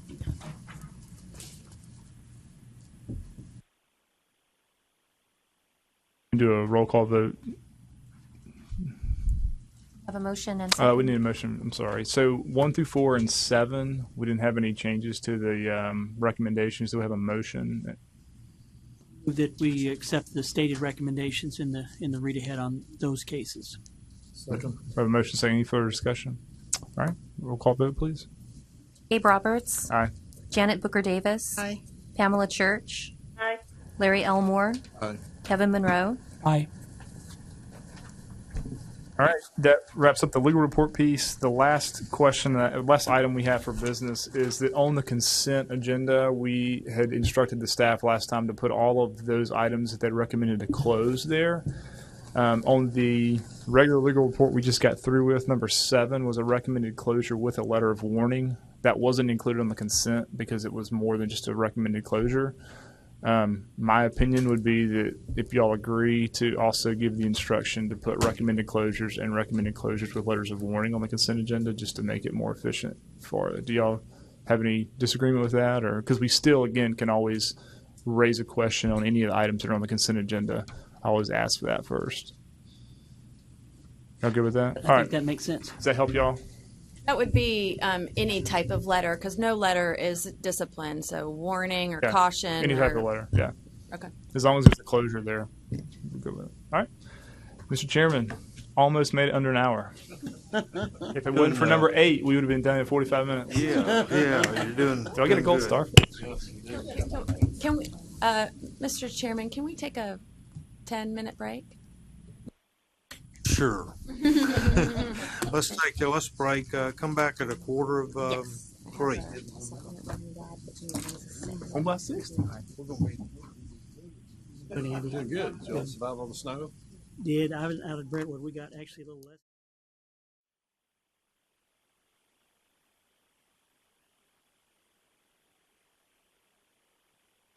Okay, let's see, we're waiting on Larry Elmore. Has anyone seen Larry? I don't think he's on this committee, so. Oh, there. We're waiting on legal counsel to return, or do they need We got Liz here. Okay. Disciplinary counsel has left, but part is over. Okay, we'll reconvene, and as Laws and Rules Committee, we'll, I guess.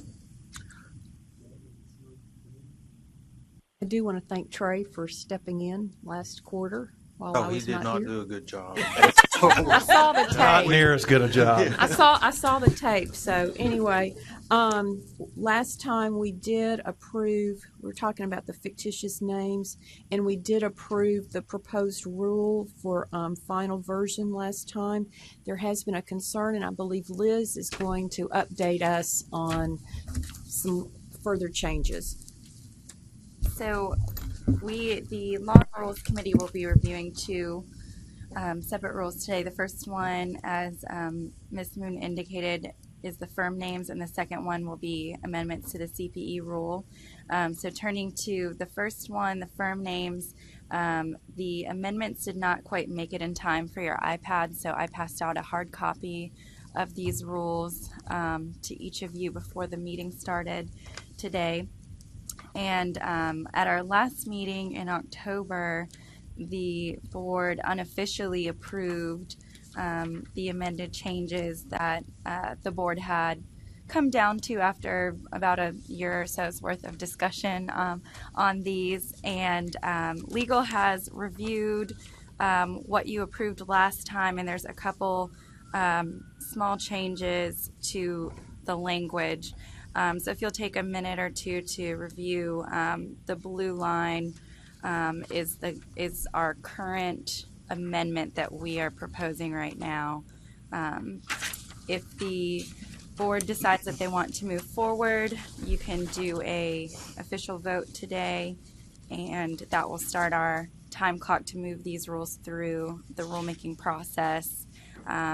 And I'll just need to read some of the questions to you. So you would vote on the rule amendment, and then you would also vote on the answers to the regulatory flexibility addendum. So I'll give you a few minutes now to review the blue line.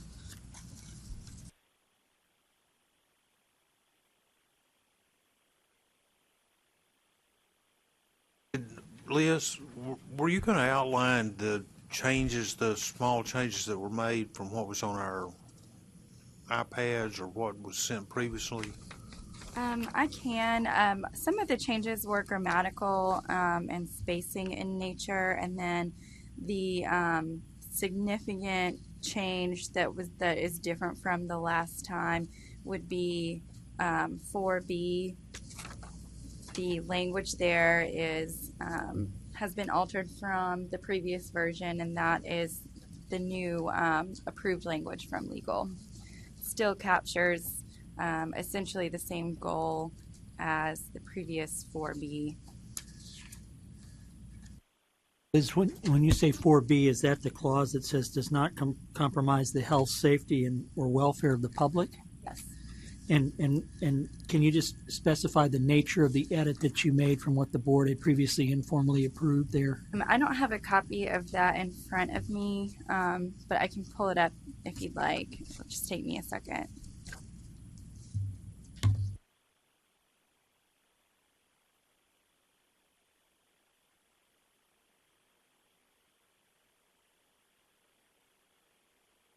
First version seemed to indicate that it didn't harm the profession, where this version seems to indicate it doesn't harm people in general. Is that right? The previous 4B stated does not reflect discredit among the accounting profession, and the current 4B states does not compromise the health, safety, or welfare of the public. That does not sound like a cosmetic change to me. You're right, Larry. I mean, I think it broadens the applicability, I guess, to the broader general welfare of the public. Where is this change coming from? Is this from the who's The review? change coming from legal, my supervisors. And legal feels that this change allows us to do what we are interested in doing, and in giving us an option to deny a name if we felt like it was inappropriate. Yes, this gives you more broad discretion than what you had stated previously. Okay.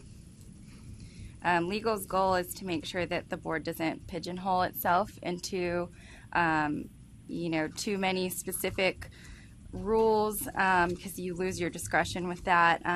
As we discussed over the past year, it was initially legal's recommendation not to alter this particular rule at all, but we've spelled out some changes that legal and the board both agreed upon, and upon initial review by legal before the review process that we go through once the board has voted officially to send rules through, my supervisors had provided some changes based on what they thought would be what would see like negative feedback going through the rule process. So instead of sending the rule through as written last time, which would probably see some negative feedback and possibly get denied by the AG's office and cause us to go through an even longer rulemaking process, legal supervision and legal decided that this would be a positive change on the front end to still capture your ultimate goal, but also to ensure that the rules go smoothly through the rulemaking process. If the board doesn't agree with all of the changes here, you don't have to vote to approve this rule at this time. You can just have a discussion if you'd like, or you can table it for next time, but these are the edits from legal as written. A question, the first sentence doesn't make sense to me. A CPA or PA firm name shall not be misleading and shall not be used by a CPA firm unless such name has been registered with and approved by the board. So a CPA or PA firm shall not be misleading unless such name has been registered with and approved by the board. Is that what we're trying to say? Sorry, can you say that again? Trying to understand what what we say a firm name shall not be misleading, but then it goes in and uses different verb. I don't understand what it means. It shall not be misleading unless such name has been registered with and approved by the board. I think it's stating two separate things. The name should not be misleading and shall not be used by a firm unless such name has been registered with and approved by the board. I see what you're saying. I might suggest breaking that into two sentences so that that's easier to understand. Of course, I'm a little slow, so maybe I'm the only one that had trouble with it. I can scroll down. I think that this is exactly from the model rules, so that's probably why it's like this, but I can verify. I agree with what Gabe's saying. It's almost like if you register your name with the board, you can be misleading. Yeah, that's what it's looking like.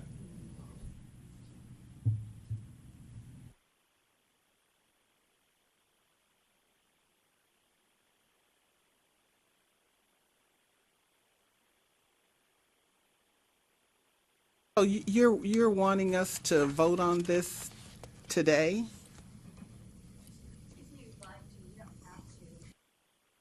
We voted at the last meeting that everyone was comfortable with the rules and that we should move forward. So the goal this time was to get it on the rulemaking form, get final approval, and then it would leave here and start going through the rulemaking process.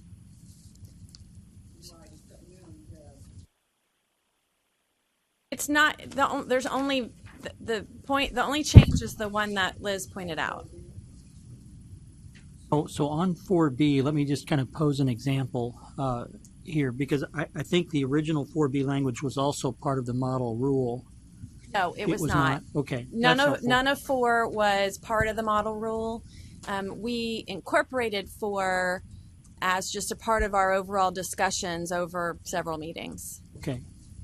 So if we had an example that we had a firm name application for Weir Shyster's CPAs, I don't know that that would compromise the health, safety, or welfare of the public per se.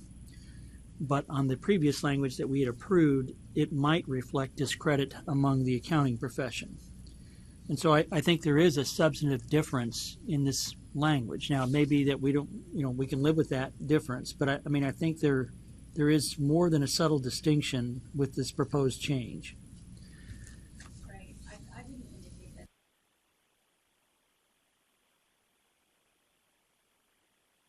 Essentially, all that I can say right now is that the language of 4B, as it was written at the last meeting,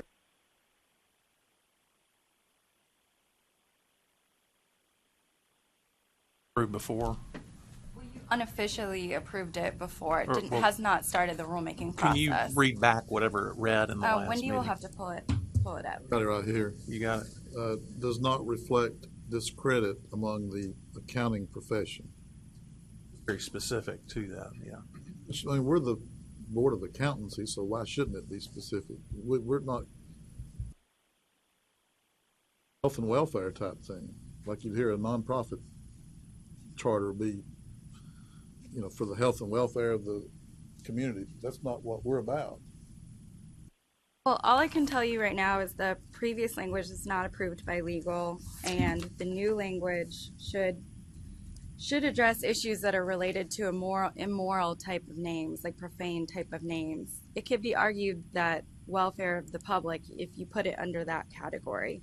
So from what I've been told from my supervisors, this new addition of the rule would encompass the goal that you're going for. But I've also been told that, as it was written previously, will not be approved. Messenger. It wouldn't be approved by them or by the next level. She's saying the Attorney General won't approve it, right? I'm saying that I've received word from my supervisors in legal here at the department that language is not approved by our legal because they feel that the AG's office will not approve that language, and then your whole entire rule will not move forward. Who's your supervisor? My supervisor. Who would have reviewed that? I'm just curious. My supervisor is Tony Glandorf. Okay. He has reviewed it. It's gone up to the commissioner's office. They've reviewed it. So, A separate legal counsel at the commissioner, or just the commissioner signing off on legal's opinion? I'm saying, should we talk to Tony is my question. That's what I'm trying to get at. if you'd like to talk to Tony, you can, but he's not going to be available today. He's at the Talk to him tomorrow? what? Can he come tomorrow? I don't have his schedule in front of me. I'm sorry. I know that he is out of the office today. I don't know his schedule for tomorrow. I mean, maybe just to address these topics, it might be better just to talk to Tony because Tony's obviously making the recommendation. I think these are big enough issues that there's no way we're going to come to a consensus as to whether or not to pass as written.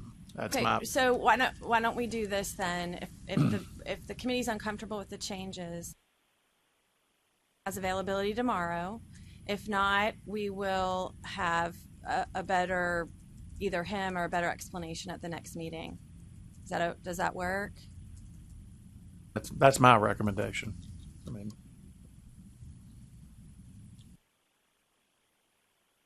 a second motion. I don't know that we need I don't to. think there's a vote needed, so we'll just see if Tony can join us tomorrow. If not, All right.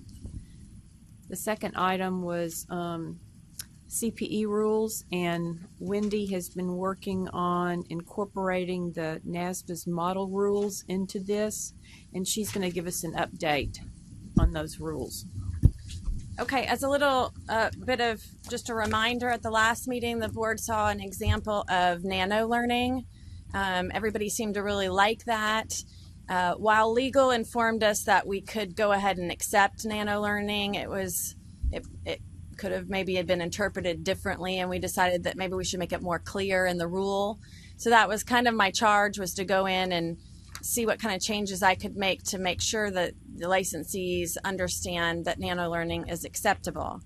There have also been, this board also made a decision a few meetings ago to align ourselves with NASBA's fields of study as far as technical fields of study and non-technical fields of study. And again, while legal felt that the decision you made would work with our current rule, it wasn't super clear. So I took the liberty to make a suggested change there as well. So I'll just walk through these quickly, and I will preface this by, this is a working draft. I'm really not expecting a vote today. If you all have input on how I would move forward, because I have a couple more changes I want to make, you can certainly let me know. And then we'll get this a little bit better put together for a future meeting, okay? So we're looking at CPE rules, and in the first section under definitions is where I define technical fields of study and then non-technical fields of study. And this wording comes exactly from the CPE model rules that were passed back in the fall. So I didn't make up any of this wording. It's wording that would be accepted or that they vetted through the UAA committee. Okay? So I define it in the first section, and then you'll see as we move throughout the rules, we refer to these items as we go throughout. So you'll see under basic requirements that all license, this is still on the page 2 of the document. Basic requirements, all license holders shall complete at least 40 hours in technical fields of study. So it used to say subject areas of accounting ethics, attest, taxation, and management advisory services. So I'm just updating that to technical fields of study. Going on to the next page, you'll see there in number 3 under basic requirements, number 1D, I also made an update there to that added technical fields of study and removed our prior reference to technical CPE. You'll also see an E of that section. Oh, I'm sorry, an E, because we were making updates, I also wanted to, occasionally, every day we get questions in this office about things that are unclear. And from an administrative practice, the staff has always required certificates. If you're claiming carry forward hours, we require certificates from that prior period in order to validate the carry forward hours. You can't just tell me what they are or how many you have. You have to validate that during the audit process. So I made an update to E of this section to clarify that you would submit certificates rather than providing just a listing of the courses. So I'm just trying to align this with the practice that we've been doing. If you all would prefer to stay with this, we will change our internal practice and just request a list rather than the certificates. Any questions or comments there? Are they, okay, let's say somebody does 120 hours in the previous renewal and they're wanting to carry over. Are you asking them to send certificates for all of it or just that carry forward piece of it? We have them submit certificates for all of it. Okay, to back up that that they had more than the required amount. So if they had submitted those before, you don't have to resubmit them, do you? No, but the likelihood that you submitted them would mean you're a double auditee. Okay. Which doesn't happen because you only submit them if you're audited. And board members do because you're always audited. Right, yeah. So we wouldn't have to submit them again. Right, you wouldn't need to submit them again. On people would list things and they didn't really have the CPE? No, from a practice standpoint, we've always required the certificates. Okay.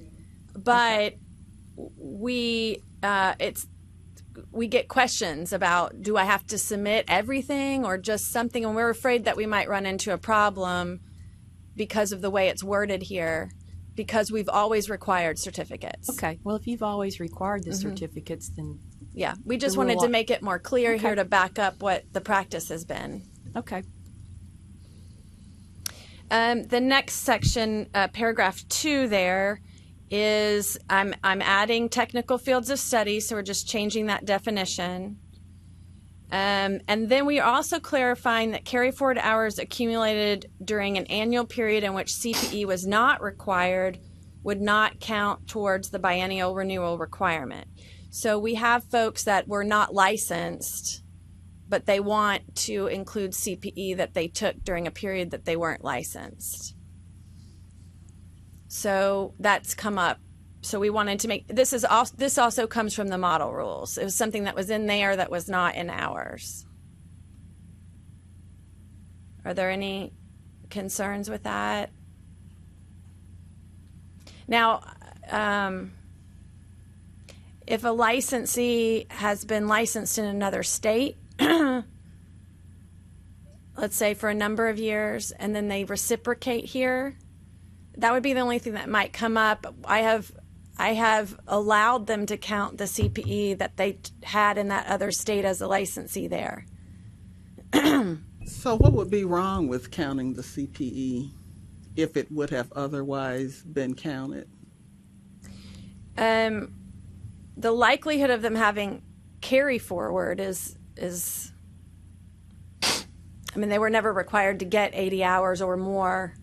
So there's probably not a huge likelihood that there's actually carry forward to consider. But I thought since it was in the new model rules that I would try to be consistent.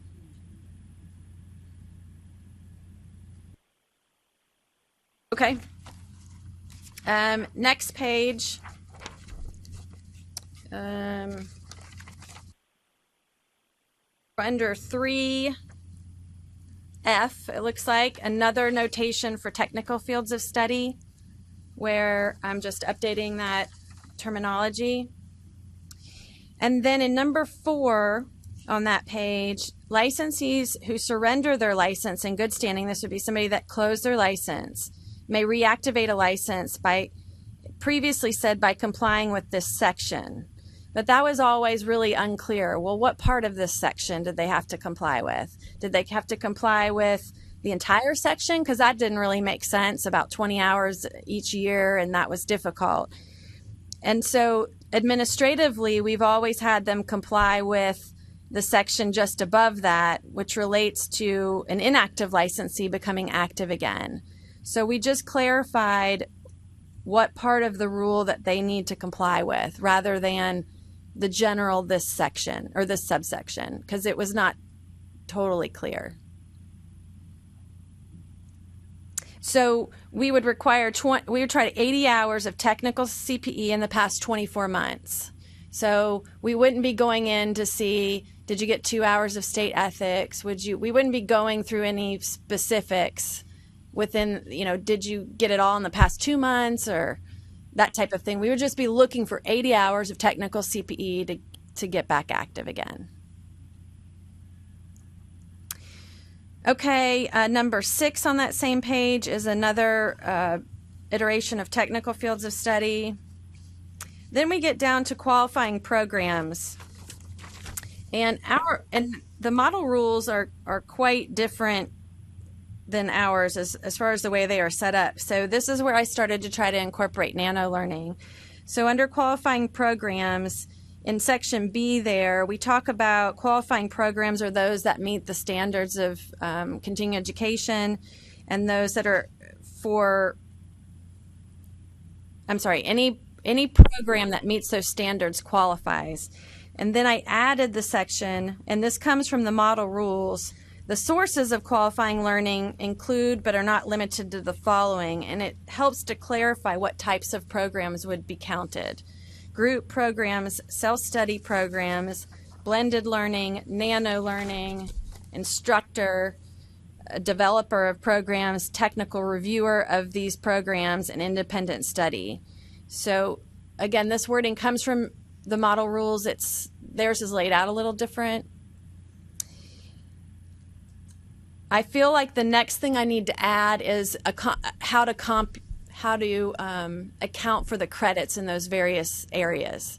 So as we know, a group study program is a minimum of 50 minutes, and then you can get additional credits on top of that in smaller increments than 1 hour.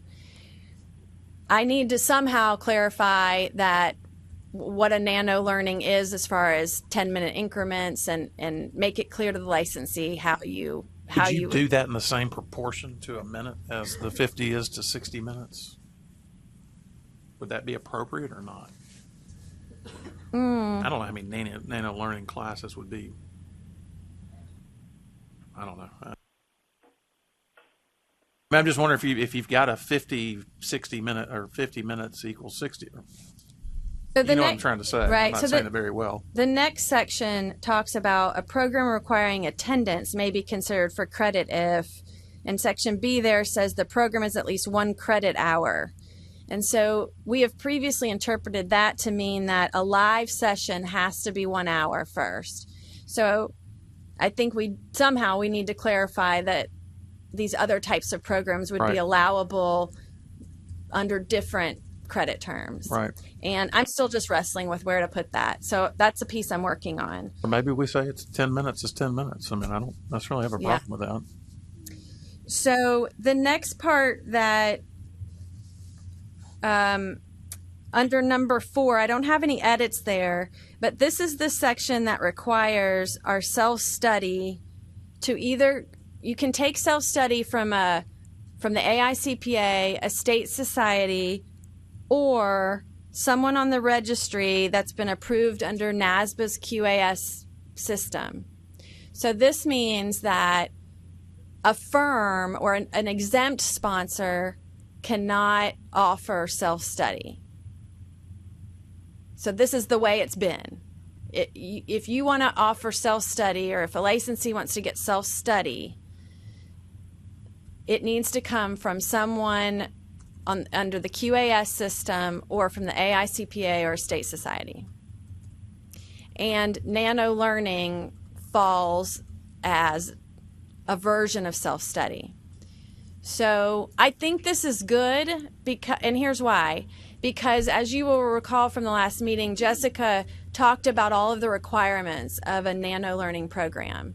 You have to be engaged for the full 8 minutes, and then you have to take a qualified assessment. You can't skip forward and just take the assessment and be done with it. There has to be so many questions, and it would be hard for a firm or another person that's not used to giving CPE as their primary business to create a platform where they could correctly deliver nano learning. So I think since this is new, I'd like to keep nano learning in the same respect as other self-study. And I think this is a little different than some of the conversations at the last meeting, that I think there were some comments that we want to let anybody offer nano learning. And that concerns me just a bit. Or what if it's approved by NASBA, right? Right. So NASBA's self-study arm is... I mean, we apply whenever we do something for our firm. I may be thinking completely different here, but when we provide CPE for our people, we register that with NASBA so that the credit is potentially, Right. So your firm is registered with NASBA. Right. Is that what you're saying? Yes. So you would be they have a separate arm called NASBA's Quality Assurance Program, where they review where they review, and it's the self-study specific part, right? And you have to be approved through NASBA as an authorized provider of whatever of self-study, right? So if you do that, then certainly you would be approved. Does AICPA? I guess they're their own arm. Did they get approval from that? I'm not They sure actually how that are works. on the registry. So does NASBA just say anything issued by the AICPA is approved, or do they actually submit all their learning to NASBA? I'm not sure they submit everything. I'm not exactly sure how that works, but I do know that when you log into the registry and find out if somebody's approved, it tells you what they're approved to provide. So some folks are only approved to provide live sessions. Well, if somebody's approved for self-study, it will say that there. So AICPA likely is approved for all versions of continuing education because that's their business. Would you not then go down the road of anything approved by NASBA would be that's qualified? what we're saying here. Okay. Is that we accept self-study as long as it's approved by NASBA. By NASBA, okay. NASBA's self-study arm is called Quality Assurance Program. So that would keep, like, let's say a university that's not registered with NASBA wouldn't be able to provide a nano learning session. But they also can't provide self-study at this point if they're not registered with NASBA to do so. I confused you? I'm thorough. I'm always confused. I'm used to those. But a university can. As long as y'all know how to interpret, that's what I really worry about. Is if y'all can interpret it and provide clarity to our practitioners, that's what's important. If we can cover that with this rule, that to me is what's important. Okay. Number 5 there, just to let you know, there is a change in the model rules that if you're the technical reviewer of a CPE session, then you can receive CPE credit, and we did not have that in our rules previously. So that means when you put on a CPE session as Western CPE, I'm sorry, I'm just making up a provider, when they create a session, there's a responsibility that they get it technically reviewed by somebody else. So that person that does that with this change would be able to get credit for doing that technical review. Make sense? Okay. How's that measured? Okay, it says the amount of credit awarded shall not exceed 3 times the number of the class hours provided, and that shall not exceed 50% of the total number of credit hours. I guess my question is, if I'm just reviewing it, I'm not the one that prepared it, we're giving them the same amount of CPE as the person that created it. Correct. Would you like me to look into whether that is consistent with model rules? Because I'm not sure I can answer that question right now. I would think you'd want to, because I would think that's very different than the preparer of the content.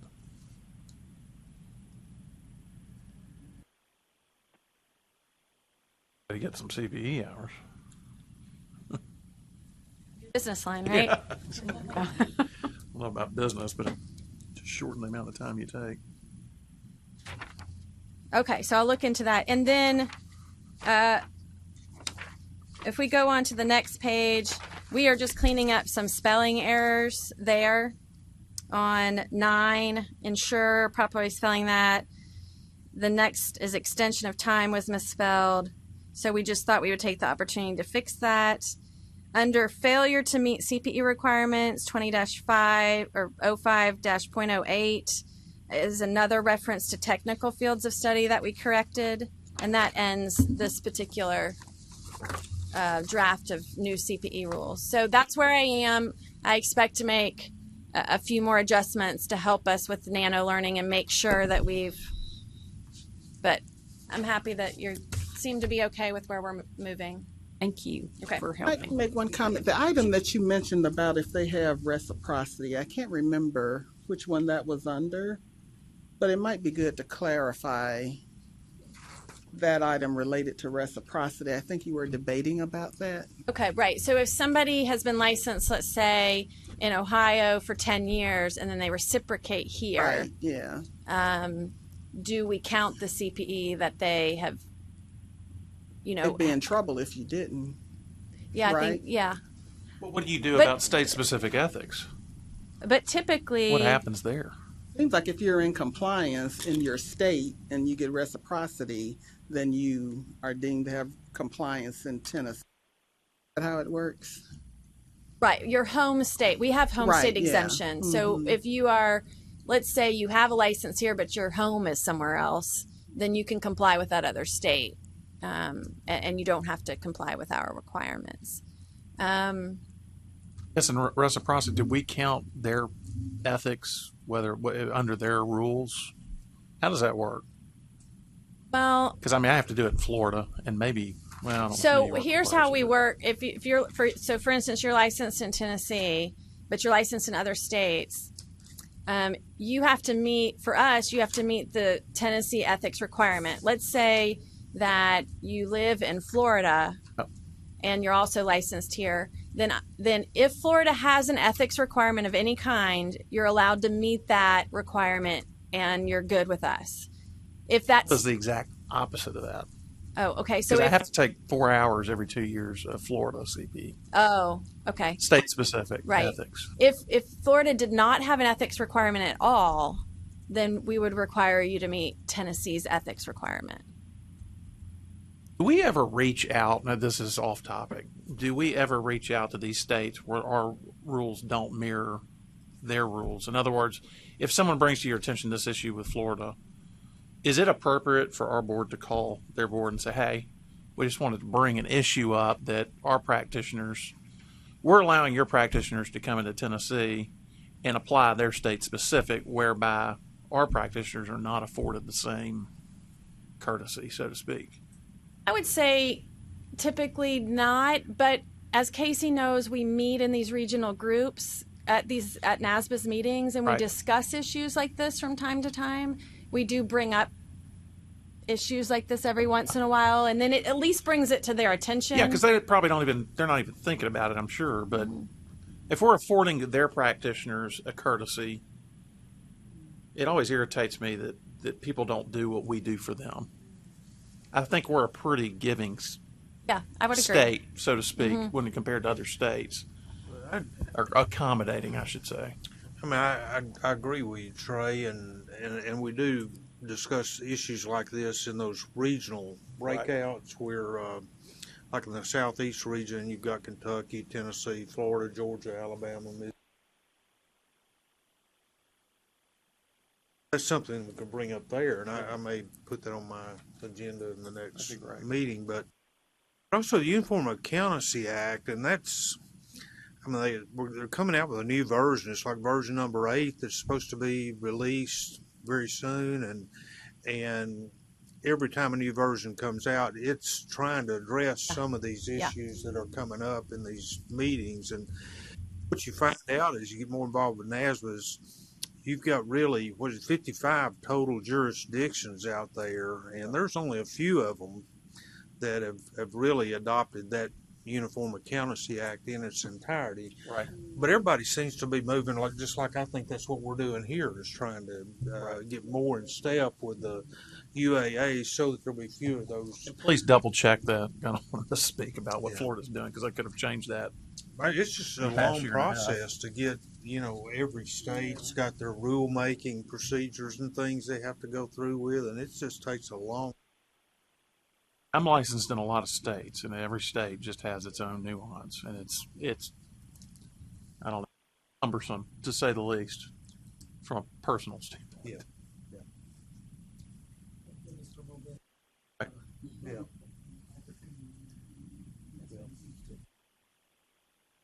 That's all I have, Gay. Okay, so you'll just continue working on incorporating the model rules into finding a place to describe what's acceptable or how the hours are going to count for the nanotechnology, nano learning. It does sound like Tony would be able to come speak with us tomorrow. Oh, okay. All right, great. Thank you. Mr. Chairman, that is it. We will convene the executive committee, and based on the items we have on the agenda, I think this will go pretty quickly, I would hope. First item up is the fiscal year 18 year-to-date financial results, and those you should have on your iPad, and I'm going to, I think Wendy's already added self-explanatory, but I'll let her add her own comment.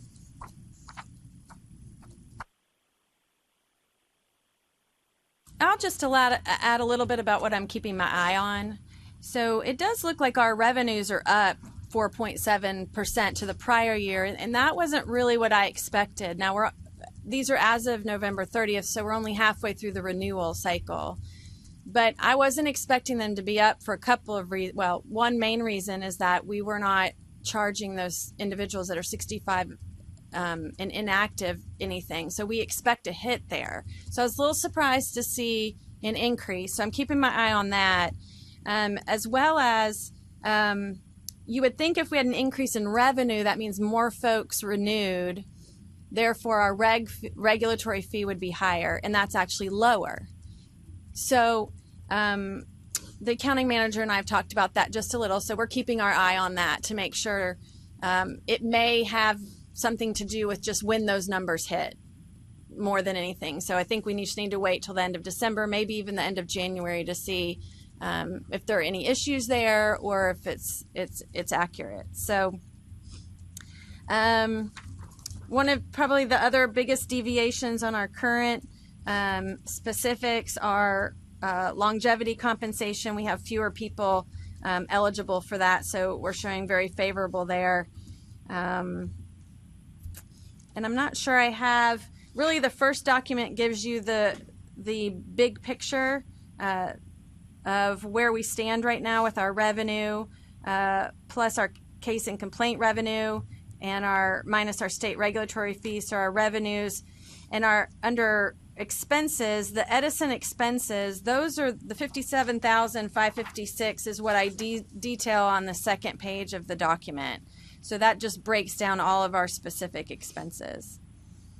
Admin costbacks and legal costbacks and customer service center costbacks, those are just breaking out our costbacks so you can see where those particular expenses fall.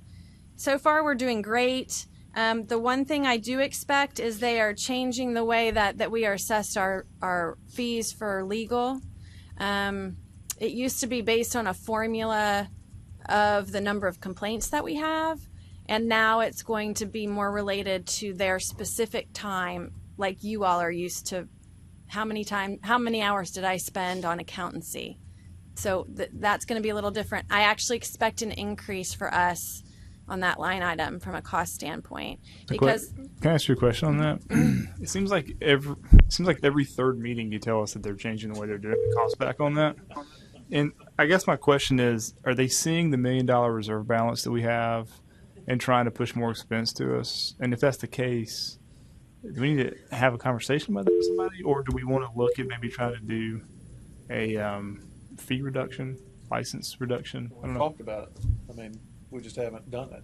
Because our cases have gone down strategically because we were trying to, for a lot of reasons, but one of those reasons is, what can we reduce? All those PTIN cases, we don't need to do that and take the valuable resource of CNI legal on those cases.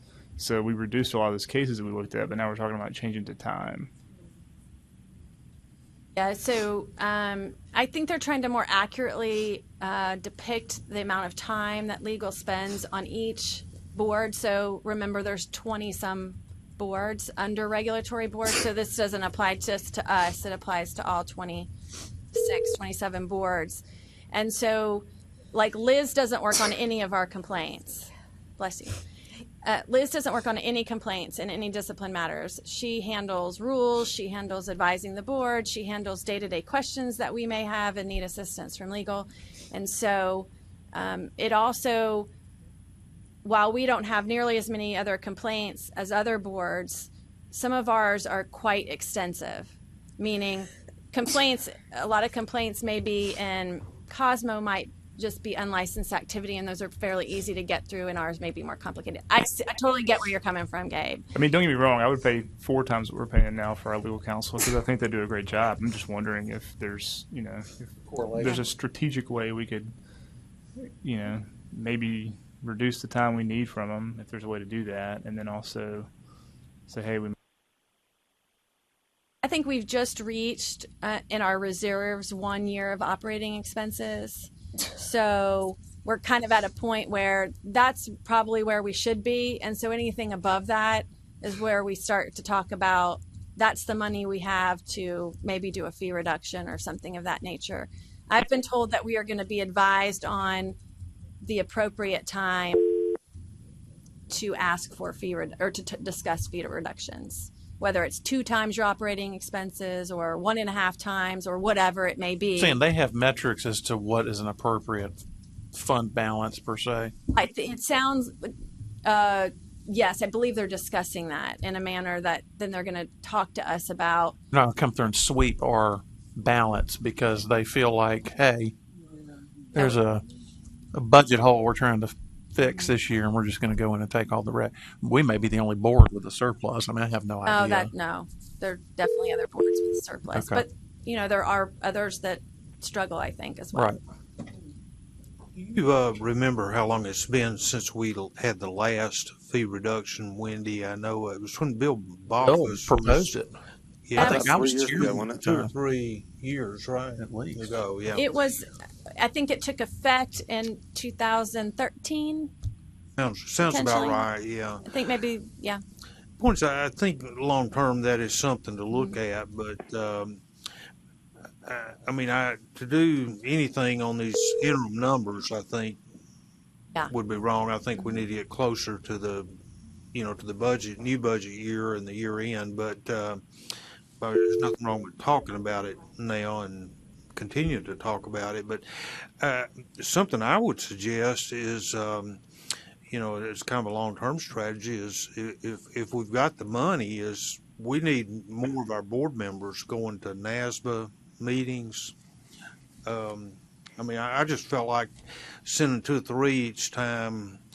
I mean, that's a lot of money to travel to some of the places they have meetings. They stay at very nice hotels and all that.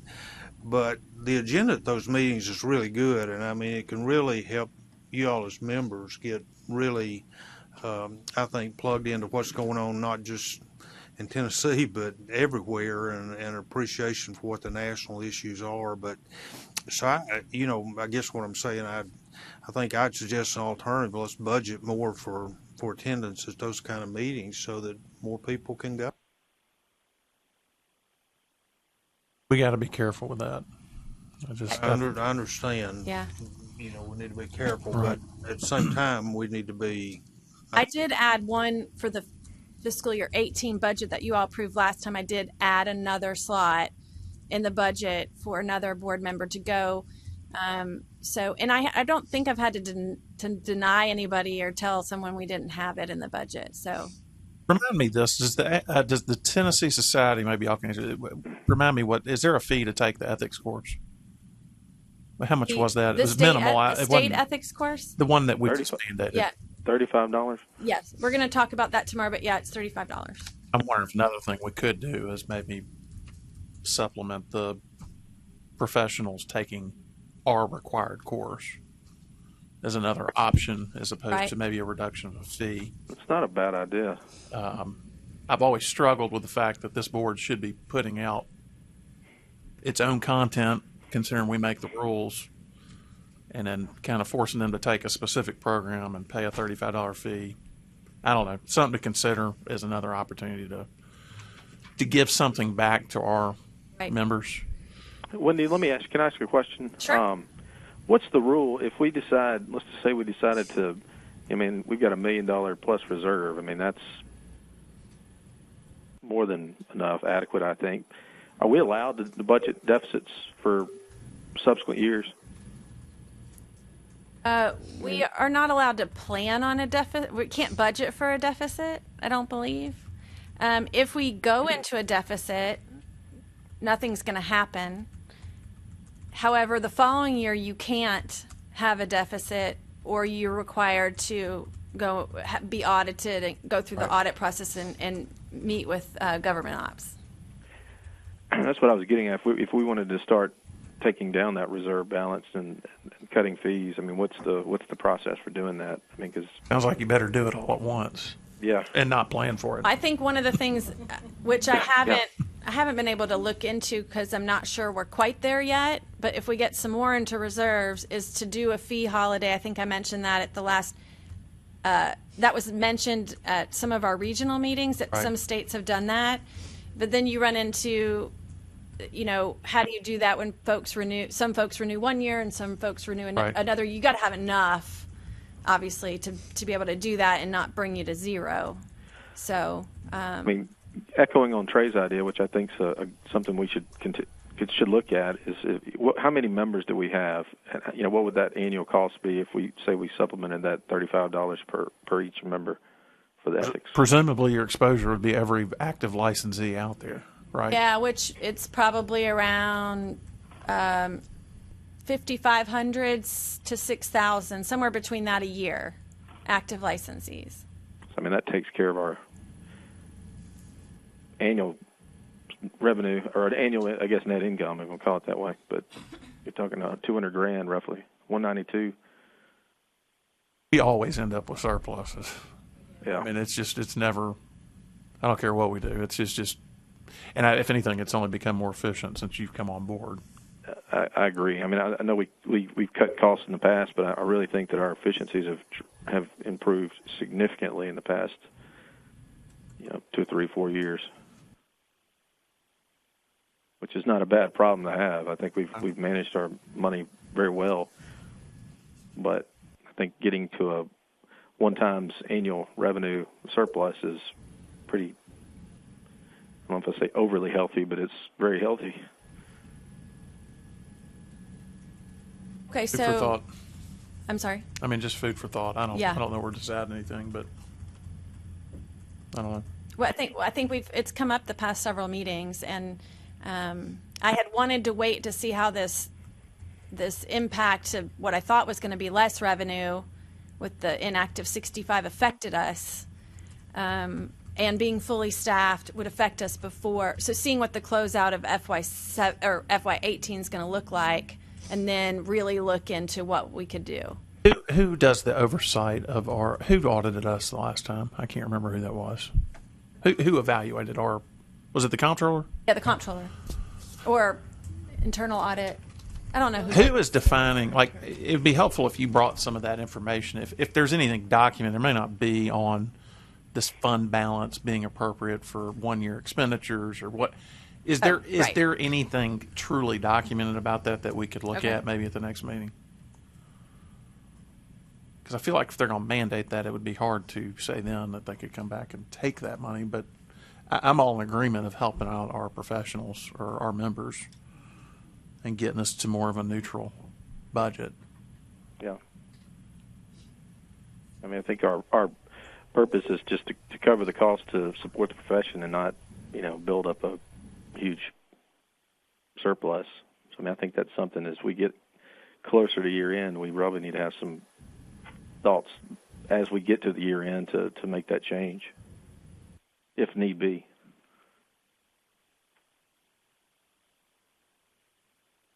Our fiscal year 18 budget is for a net revenue, to have excess revenue of $133, which is almost break even. Is there? I mean, I'm not hearing anything that says, but still early in the year, but there's nothing to indicate that that's going to be way off target, is there, Wendy? Not yet. It's really hard to tell since we don't have a majority of the revenue in yet. But I would say travel is where we typically come in under budget. Salaries, we typically are right on there. So, and then it's very hard to anticipate what cost backs as a whole are going to be. They can range, $75,000. So it's, and then you have your case and complaint revenue, which may range also $20,000. So those are two fairly large factors that are hard to prepare for. We have really no control over the cost backs. We're not sure what that formula is or exactly how it's determined, or there's nothing we can do to influence that, really. No, there's not a lot. The cost specs are broken out into what it costs the meaning the assistant commissioner's office, those expenses, the legal division's expenses, and the customer service center expenses. Admin is the largest of those. And so that includes salaries and benefits of those folks and what it takes to run regulatory boards. So Sounds like our legal is going to go up. And our legal significantly. I expect it to go up. I don't know to what extent. It'd be helpful to understand how they're doing it, because I mean, if there are cases like these contractor boards cases, and it's typically one of three results, is what I think from anecdotally just remembering the last few meetings, then maybe we can assign those to staff and quit pulling legal resources and deal with it. I mean, there's opportunities perhaps to focus the legal resources on the cases we really need them. Maybe if we can just understand how exactly they're going to cost it back to us. That'd be my pitch. If we can understand how they do it, then we can say, okay, well, maybe we value these uses of resources more than these, and let's quit spending time on these and move forward. Are you suggesting maybe all of the things maybe listing out all of the things they do that then is charged back to us? Yeah, I mean, just say if we are using legal resources for every case and every complaint that comes to us, then I think that it's right for CNI to cost back legal time to us. And so my question just is, if there's a way to figure out, to confirm however they're going to be doing it on a time basis going forward, we may be able to sit down and say, well, on some of these cases, we get a lot of these cases and it takes an hour to 2 or 3 hours just to be able to kind of get the paperwork together and move it on. And if we feel like we are good not having lawyers do that, we can just have our investigators do that or whatever needs to happen, then maybe we can reduce how much time we're pulling from the legal pot. So whether it's the contractors board things or whether it's, CPE audit type stuff, those things that we don't probably need a lawyer to really be involved in as much. Just a thought. We can that way can try to control some of the expense by not utilizing the resource. Because I actually like the way CNI is doing it based on time, because it's like how we all do business, and then we get to make a decision as how much do we want to pay for. So if we do that, then I think the rational response for us is to look and say, let's don't use lawyers to do some of these low-level things that we don't necessarily need lawyers to do it on. And then it frees up their time to do other boards and other board work.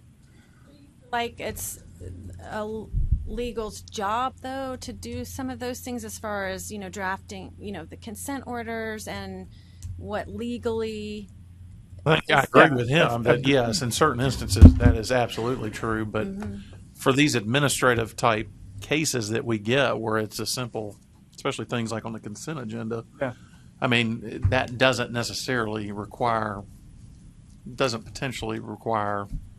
legal sign-off. And that's a decision I think you probably make, but the idea is just if we have the data and we can say we feel good, there's very little or no risk on these certain things, we can just quit pulling them for those things. But maybe there's not. I mean, maybe there's no opportunity for efficiency there, but I would seem like there would be some. I think the problem is we don't know how it's calculated. We don't know how anything's calculated. Exactly. Therefore, it's hard for this board to make a financial decision to either mitigate cost or to change fees. So maybe it would be helpful if I had Bill Huddleston at the next meeting maybe come talk to you about this particular change and maybe more details behind it. It'd be helpful.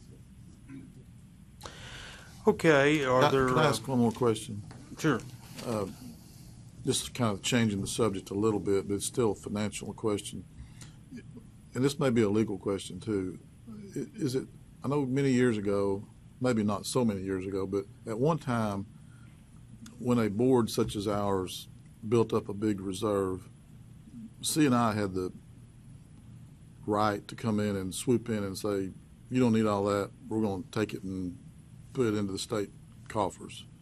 Can they still do that? It's not CNI. It's much higher up. I would assume the legislature has to authorize that. But yes, I would can it still be assume done? That any funds we have in our accounts could be swept. Okay. It's in statute. In statute, it's not supposed to be, but because we're way down the totem pole, I think there's higher up statute that overrides the ability for us to keep what our statute says is ours. It could change the law too. Are we getting dangerous to that level where they may do something like that? In the past, they typically sweep, not just ours, they would sweep any regulatory boards when there's issues with money somewhere else in state government, and they need that money. So right now, I think from what I hear, the state of Tennessee is doing very well, and there are extra funds. So I would not expect that to happen anytime soon. That's where I want to get back to. If you've got anything in documented that shows us kind of this fund balance minimum, if it's 1 year operating expenses, I'm wondering if it addresses anything to do with these are appropriate levels. Therefore, maybe the assumption is that, hey, we're not going to put you at risk for not having the proper reserves, but I'd just like to see the language or whatever that says. Look at next year's budget. Next year's expenses are about what our reserves are. So, right. So we're at where 1 year operating expenses to me is what you should have, and you don't really need much more than that. But yeah, again, that's something we may be able to find out what some other states, how they operate and what kind of. We are very lucky, from what I hear from other states, about our financial position. There are a lot of states struggling, a lot of boards struggling. I think the economy is just good in Tennessee, and I think it's well run. And it's in well all run. honesty. I mean, I think it's different than other states. Yeah. Okay. Any other comments? If not, we don't need to approve this report. It is what it is, I think. But right, from a financial standpoint, yeah. No, I don't think you need to approve. Okay. Travel information. Let's get that. Casey, would you all like to? Liz is suggesting maybe a formal recommendation to have Bill Huddleston come give some explanations behind legal costs and potentially any type of verbiage that exists on fee reductions. I'll make a motion if necessary for that. Okay. I mean, this is a committee, right? Are we going to vote on this tomorrow? Now, what do you mean by fee reductions? You're talking about. So I think what I had said, and I think what Trey is alluding to, is that there have been some discussions internally. I don't know if there's anything in writing about at what point does a board decide when they need to talk about fee reductions. Is it when you're at 1 year operating expenses in your reserve? Is it when you're at 5 years operating expenses? Is that defined anywhere? My understanding is they are trying to define that. And Trey is saying, tell us what that is. Right. I think. And also, the secondary thing is I advised you that I expect a change in the way we're assessed our legal fees. And you all are saying, tell us what that looks like as well. And is that any different than any other request we have? I mean, well, I suggested the motion. So I suggested that you make a motion so that Bill Huddleston will put that on his official to-do list to have this done for you before the next meeting. If it's just a conversation, he doesn't have to get that together for the board. So it just needs to be a requested board action. Okay. My only question on that, as a state official, is I don't look like we're trying to compel him to appear somewhere he doesn't want to be.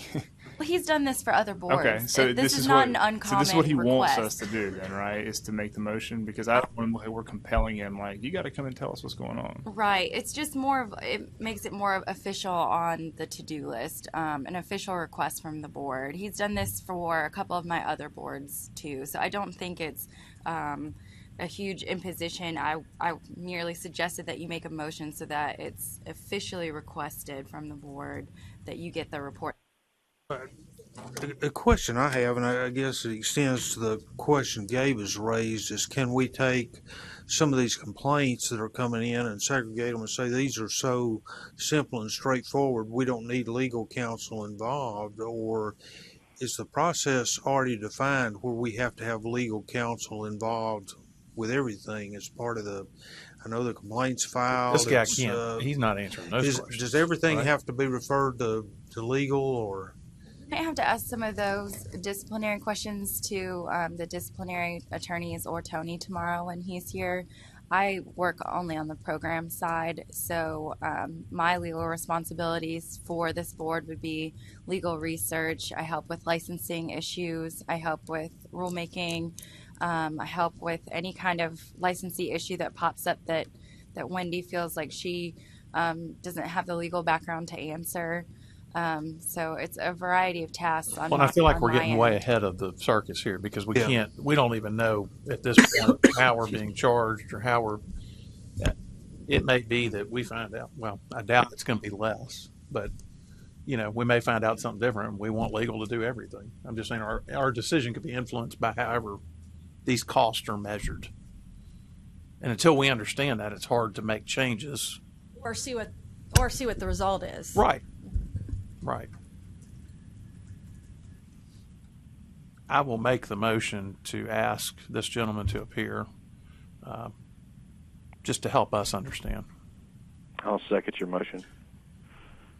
Okay, we've got a motion, a second. Is there any further discussion? Roll call? Or roll call vote again? Casey Stewart, Yes. Stephen Eldridge, Yes.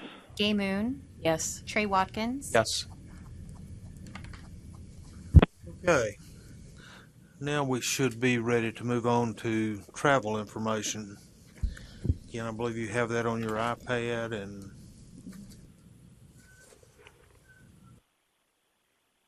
ask you if you want to make any comments about travel.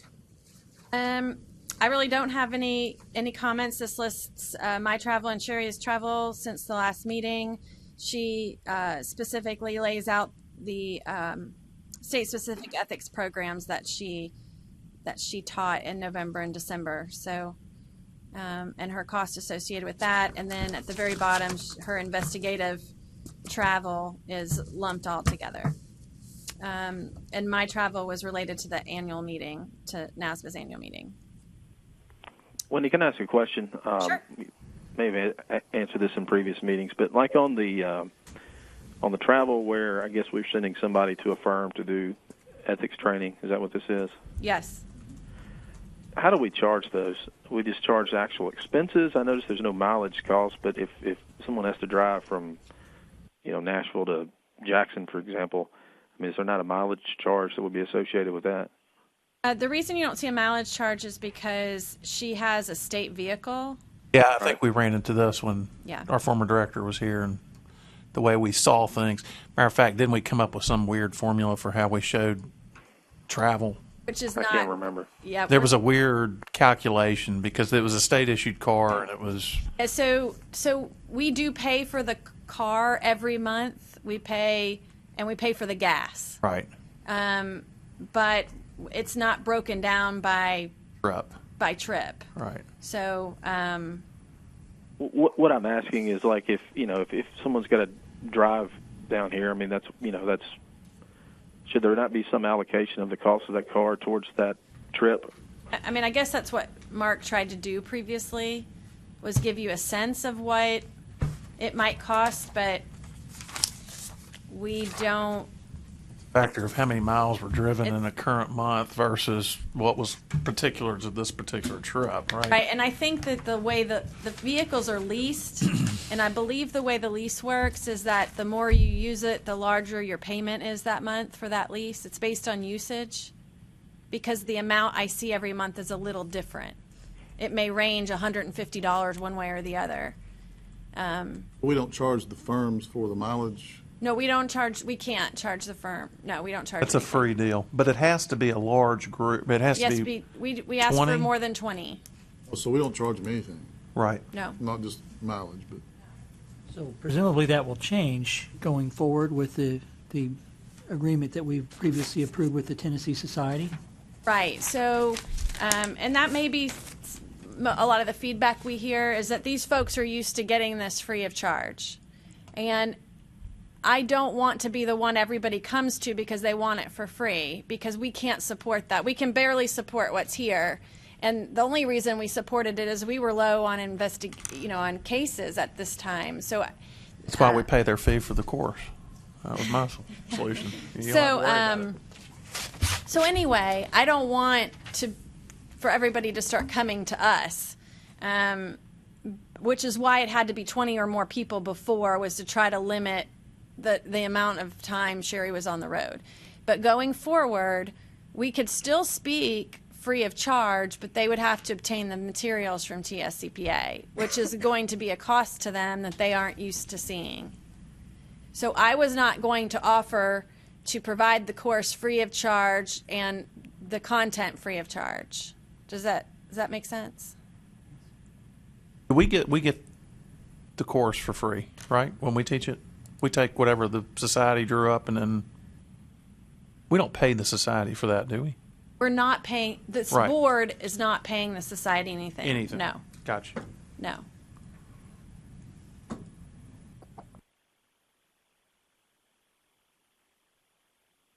But you're saying that the $55, the firm that we were visiting would pay the society for the content, and then we would present it. That's so saying that if an individual wants to go take it online, they're going to pay whatever fee they're Right. laying out. If you take, Kevin's firm, for example's got a big enough office that they could have the society come in and speak directly to their people and teach that ethics course. they're going to have to But they're not buy going to the pay material. anything if they do that versus whether or not a guy goes sits in his cubicle and takes it on his computer.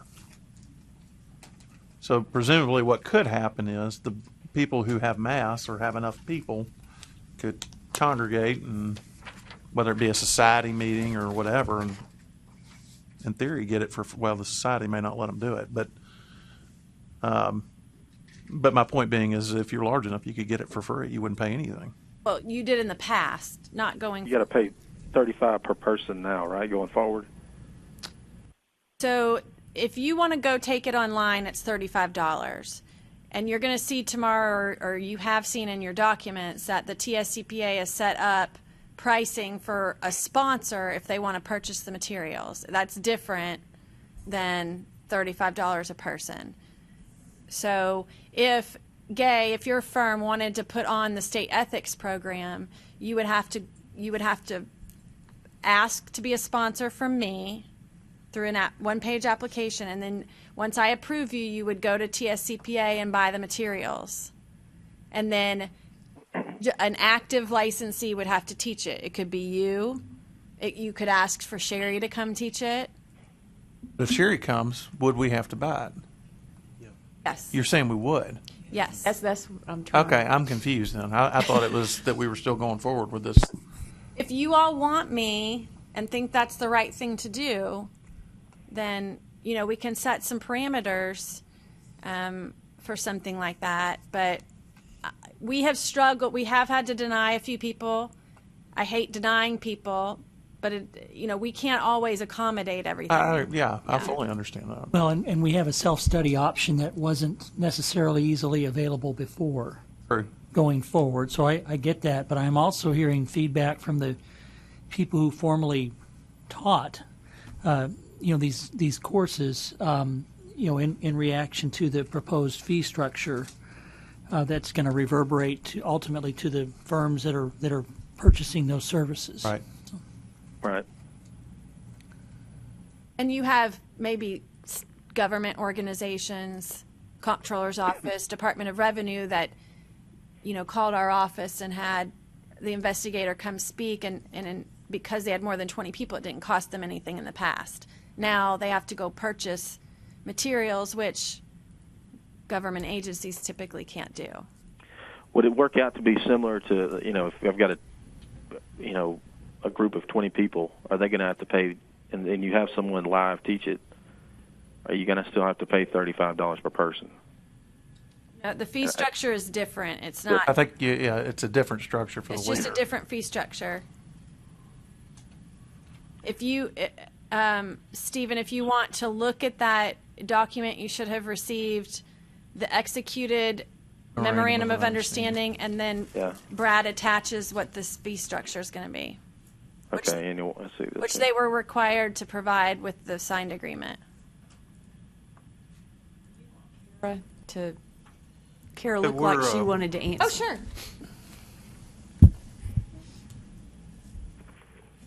Clarify that there's in that fee structure, there are some different options. So Wendy gave the example if your firm wants to offer state-specific ethics to your firm. that you would have to apply to the board to become a sponsor and then purchase the content from us. And that is an option. But we have for a long time and will continue provided on-site CPE and issued the credit, in which case a firm or any organization does not have to be approved as a sponsor because TSCPA is the sponsor and will issue the credit. And in that case, the firm would come to TSCPA. We can arrange for the speaker, the instructor, or someone from the firm who meets the requirements and has been approved could present the course that you guys have approved. In that case, it's $35 per person, so it's not the fee structure for a sponsor. So I just want to clarify. In that, if the firm or any organization chooses to go that route, it would be $35 per person, the same as what we're charging for the online They course. might as well sit at their computer and take the course. Right. Right. But if, some firms prefer to have somebody come in and have that live instruction. So in that case, it's still going to be the $35 per person plus the discussion leader honorarium, which is $500, because we have to, if we're arranging for the speaker, we have to compensate that instructor for their time and then any travel expenses. So I just wanted to, there is that other option, which might be a more affordable option for a firm or a government entity or nonprofit, whatever they may be. So just for clarification then, so if, let's say, we used somebody contacts the board to do it, how does that work? Indy and I have not really talked through that as far as how you would compensate our teacher, which you can. So in other words, the $500 fee, right, is not applicable, or the honorarium, I guess. I think my understanding that Wendy was going to refer, I guess, anyone who contacted the board to the society. Now, whether or not the state's board would continue to be the instructor, we've not really talked about that. So what if Trey's firm contract, let's say it goes to this TSCPA and say, hey, we want to put this on, send us a speaker, and y'all decide, hey, Trey can be the speaker. Obviously, how does that work? You would not incur if Trey meets the requirements to be the speaker. You don't get the $500 because the firm is providing their speaker, and so it would just be the $35 per person fee. I was going to teach each person in my firm individually, one-on-one. I'm just kidding. Not really. Basically, if someone came to me, these folks have come to us every year that are on this list, you see. When they come to us, the way I have handled it is you can go through TSCPA, or one way or the other. You can either go through them when they are the sponsor, or you can become a sponsor yourself and purchase the materials from TSCPA. I'm not trying to be difficult. I'm just trying to be fair, for all parties, big firms and small firms, and that's at least be equitable between them all. It sounds like the best option is for everybody to go sit at their computer and take the course is where it's heading, and that to me is, that's where it's heading. And I don't know how you. Right to that point, there will be, other sponsors who, or at least one sponsor who the board has approved, reached out to us about purchasing the content and asked, could they offer it, say, as a recorded replay? So they have an instructor and they want to offer it as a video online for someone to watch. Right. There will be other options for licensees. In that case, if that sponsor does that, there will be other online options outside of the TSCPA course that we have developed. That's fine. I just think the reality is we've moved to a direction now where the online course is going to be the simplest, fastest way to deal with a requirement of this board, and I don't know why people would do anything different, in all honesty. Because I'd have to go search out this other sponsor or this other provider or of the same content. I don't know. The content's not going to be any different. One last question for clarity, not trying to be difficult. What if, let's say I've been doing this and I want to teach my course, what do I have to pay to get the material to be able to be a presenter?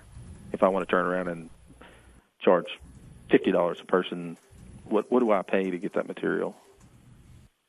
Would first fill out our sponsor application, which is short and easy, but it's just your understanding of what you need to do, and then you would go to TSCPA to purchase the materials, and they have two different options for you to purchase the materials, two different pricing structures that, you know, if you're a heavy volume person and you're offering lots of courses, you may want one, and if you're only going to do it once or twice, you may choose the other option.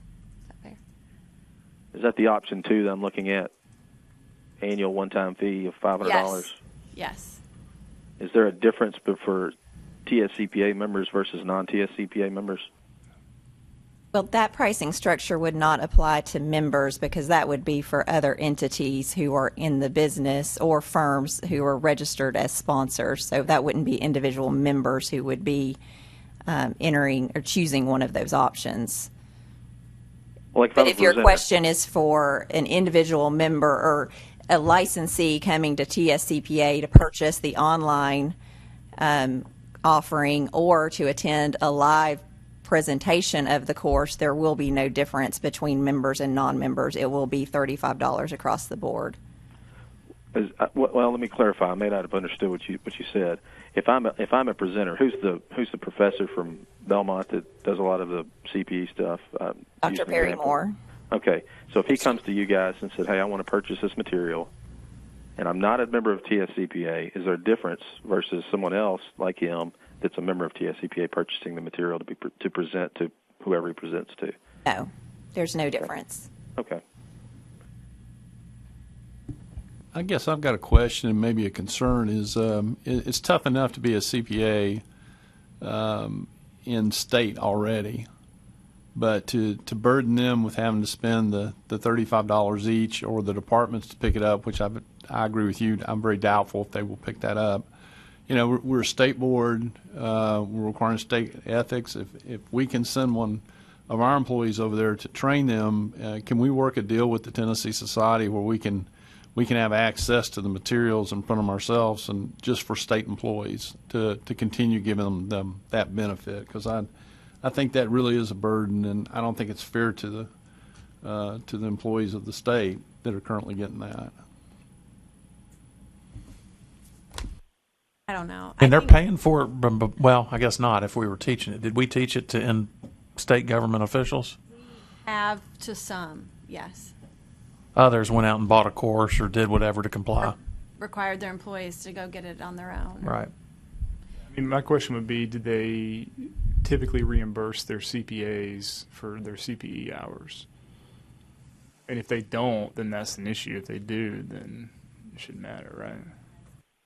I would have a problem doing one thing for a group of people versus a whole set of other people. That would be my only concern. Andy, that's where I've struggled with it. I totally see where you're coming from. I feel bad about this for that situation, but I also am very, very leery about sectioning off a certain group because you may have this group of stay-at-home moms that's not really working, but they haven't, I don't know. There may be other instances where someone says, yeah, but I also can't afford to do this.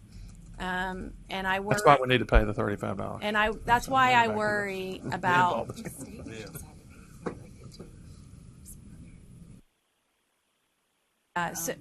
So I think, I guess what Gabe's saying is some may choose to cover it.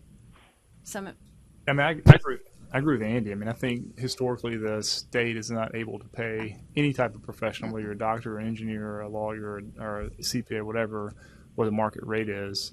And so I think we need to be cognizant of that. I think we need to look into it and see. And I mean, maybe one option is that we take Trey's advice and we do it. But the first stair step is we look for state employees, and that's what we pay for the first time if we do it at all. I don't know. I mean, it's just, I agree. I think it's a concern, and we need to figure out, I guess, what the comptroller and what revenue department's reimbursement policies are on CPE. Then you go to the municipal level, you go to the county level. I mean, right, there's a lot of individuals out there that could be affected. And yeah, if we ask the state to give them $35 credit on that $300 or $400 we pay for professional license privilege, take it out of our chargebacks. Yeah. I mean, they don't feel sorry for us when they charge us that $300 or $400 a year.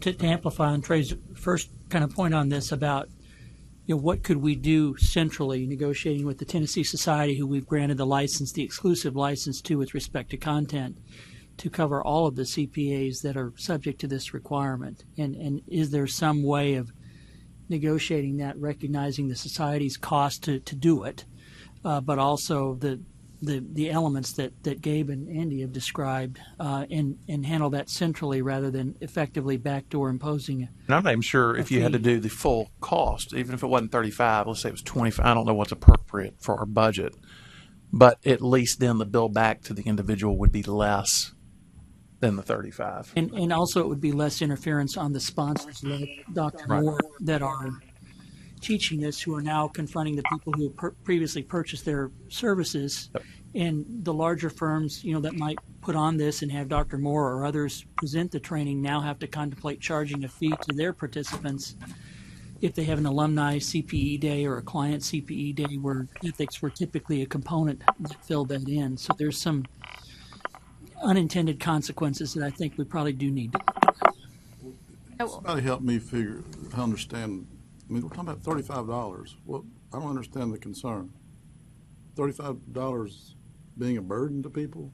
I'm not concerned about that. I'm concerned about our surplus is growing, and I'm thinking, what can we do to help our profession? If somebody previously was getting this for free, and then all of a sudden they're paying $35 an individual, then that's a new cost to them. My point is to make all of this go away, and maybe this board could do something for its membership by giving them. We mandated this to these people to make one course, and by mandating that one course, we then enforce the fact that, I don't know what they were paying before. They could have been paying 20. They can I don't know. count this as part of their 40 hours a year of CPE that they have to get anyway. People will this complain just takes because the that's what place they're of something inclined to else do. that they had to get. Right, but what all I'm saying is that, if you're a lawyer in government, there's a way to get all your CLE every year for free. And it sounds like that was probably one of the issues with CPE for accountants that were in government. And maybe now you can get all but 2 hours for free, and the 2 hours you can't get for free are this. And all I'm trying to say is I think it serves the state's interest to have well-qualified professionals in the employment of the state. And we just need, if there's an opportunity to look at investing in our membership or our licensees, right. I'd love to be able to do that and be able to direct that versus losing control of where our, the surplus could go. It's just not good. I wonder if, I don't know, if we could come to some agreement on, doing what we've done similar, in the past, but creating some very specific, maybe it's now you need more than 40 people just to make sure we don't get overwhelmed, and you would need to be a government or a nonprofit organization or something. I don't know. I wouldn't even get. I don't know. I think administratively, if we could work out some way to do this with the society, that from their perspective, they're not processing 5,000 or 6,000 credit card transactions, that we could cut them a check to cover.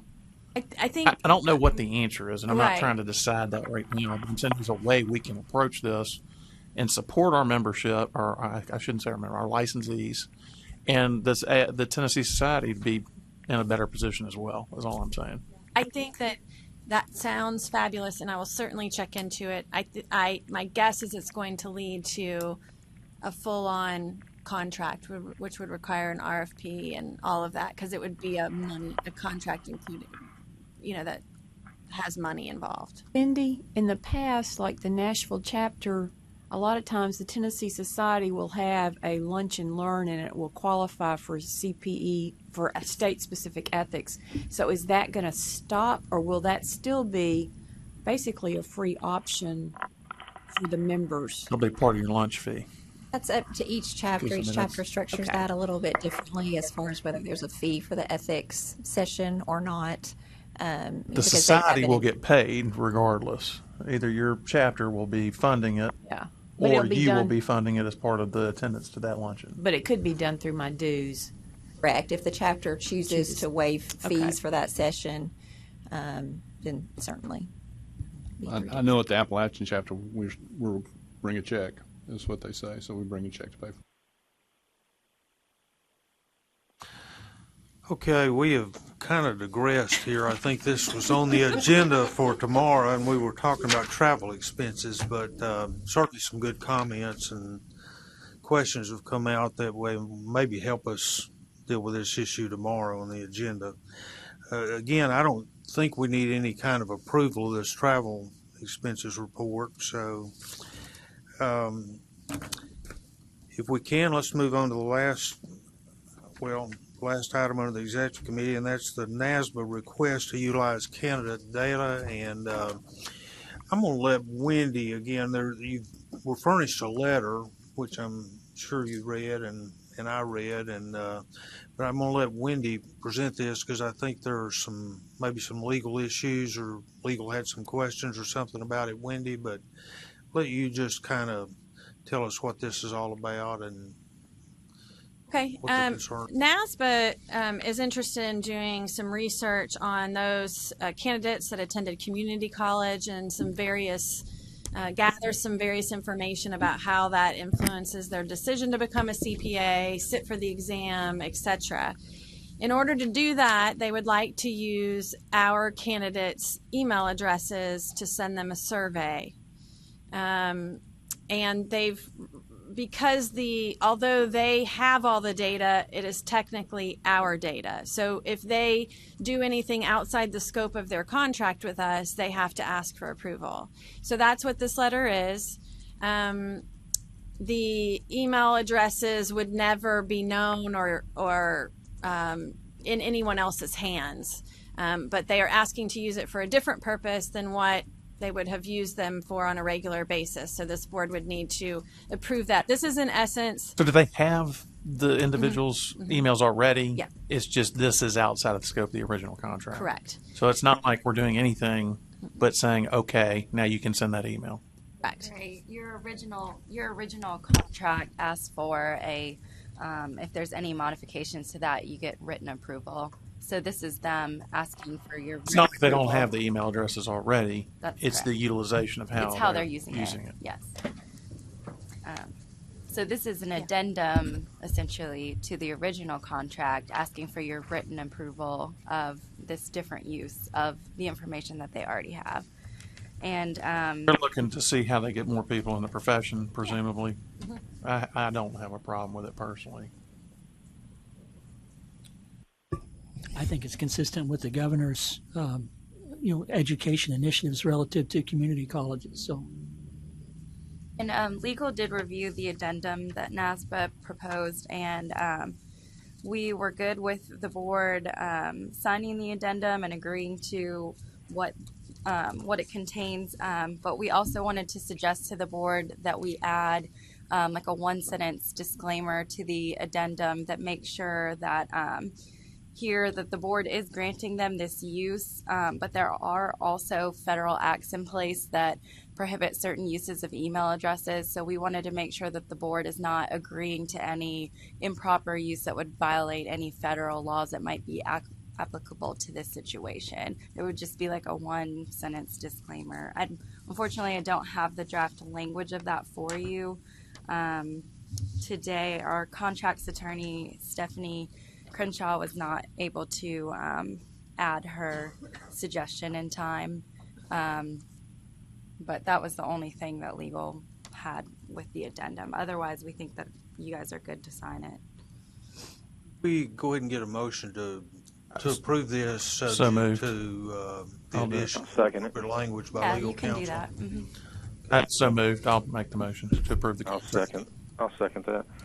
Okay, got a motion and a second. Let's have a roll call vote. Stewart, Yes. Stephen Eldridge, Yes. sorry, Gay Yes. Ray Watkins, Yes.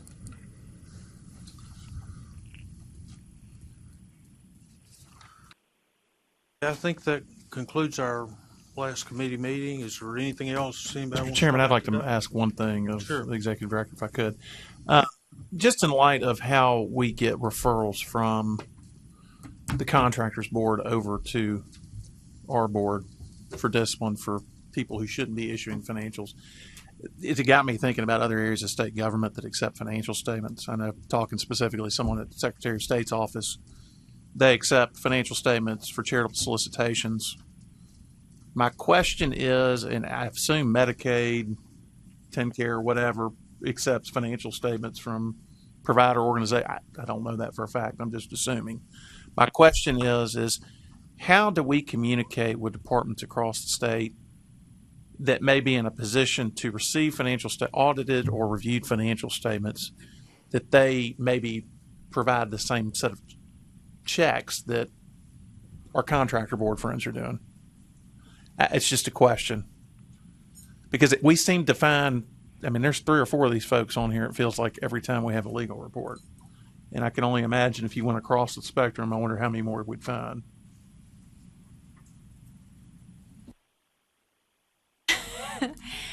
It's finding those people. I have received them from other entities like you mentioned, but it's only because maybe someone on that board is familiar with the accountancy profession, and so something raises an eyebrow. I'm not sure if the people on this board, I mean, just with their interaction with state government, I mean, I know of a few departments that get them. Maybe we could compile a list of people we know we submit financials to. Mm-hmm. And then perhaps maybe you could set up some sort of meeting with someone over there to kind of discuss the possibility of adding that to their procedures. They don't have to do it. We can't compel them to do it, but at least let them know that, hey, we're trying to make sure the people that are issuing these should be issuing them. We have a system in place whereby you can check very easily whether or not they're licensed or properly licensed to do this. Mm-hmm. So an encouragement to check our Verify system or call with questions something of that nature. I would just need help from you all telling me who those folks who those might agencies would be. Right. I have anything that I do know. You know, our motor vehicle division does the same thing. They require a compilation report, and they have sent us a few, but they don't have a CPA on staff, so it's a big education project to the staff member who isn't as familiar. Right. Just a thought. I'm open. Charitable solicitations takes financial statements, and there'd be a lot of financial statements in firms. So you might reach out to them. That's the Secretary of State. Reach out to the Secretary of State. Well, they're under Secretary of State. I think they're that or Attorney General's office. I think they're under Secretary of State. Okay. You ready to hire about 10 more people? Well, the goal would be to get them to do the checks. Goes your surplus. I don't know. $500 fine for. That's true. Okay, the executive committee has adjourned, so if anybody wants to stay and conduct any other business, you're welcome to do so. I'm leaving. Hey, I apologize for not being there. My kids are still out of school tomorrow. Thanks for joining us, Stephen. And Pam, are you still there? Are you still there, We'll see Pam? y'all. I'm still here. All right. Well, we will see you all tomorrow. All right. See y'all later. Okay, thanks. Bye. I'm going to have a hostile car. Matter of fact, I see it on the street. Is she out there waiting? I told her I'd be out an hour. I never told her. I'll see. Bye. What kind of prep do you have to do for that?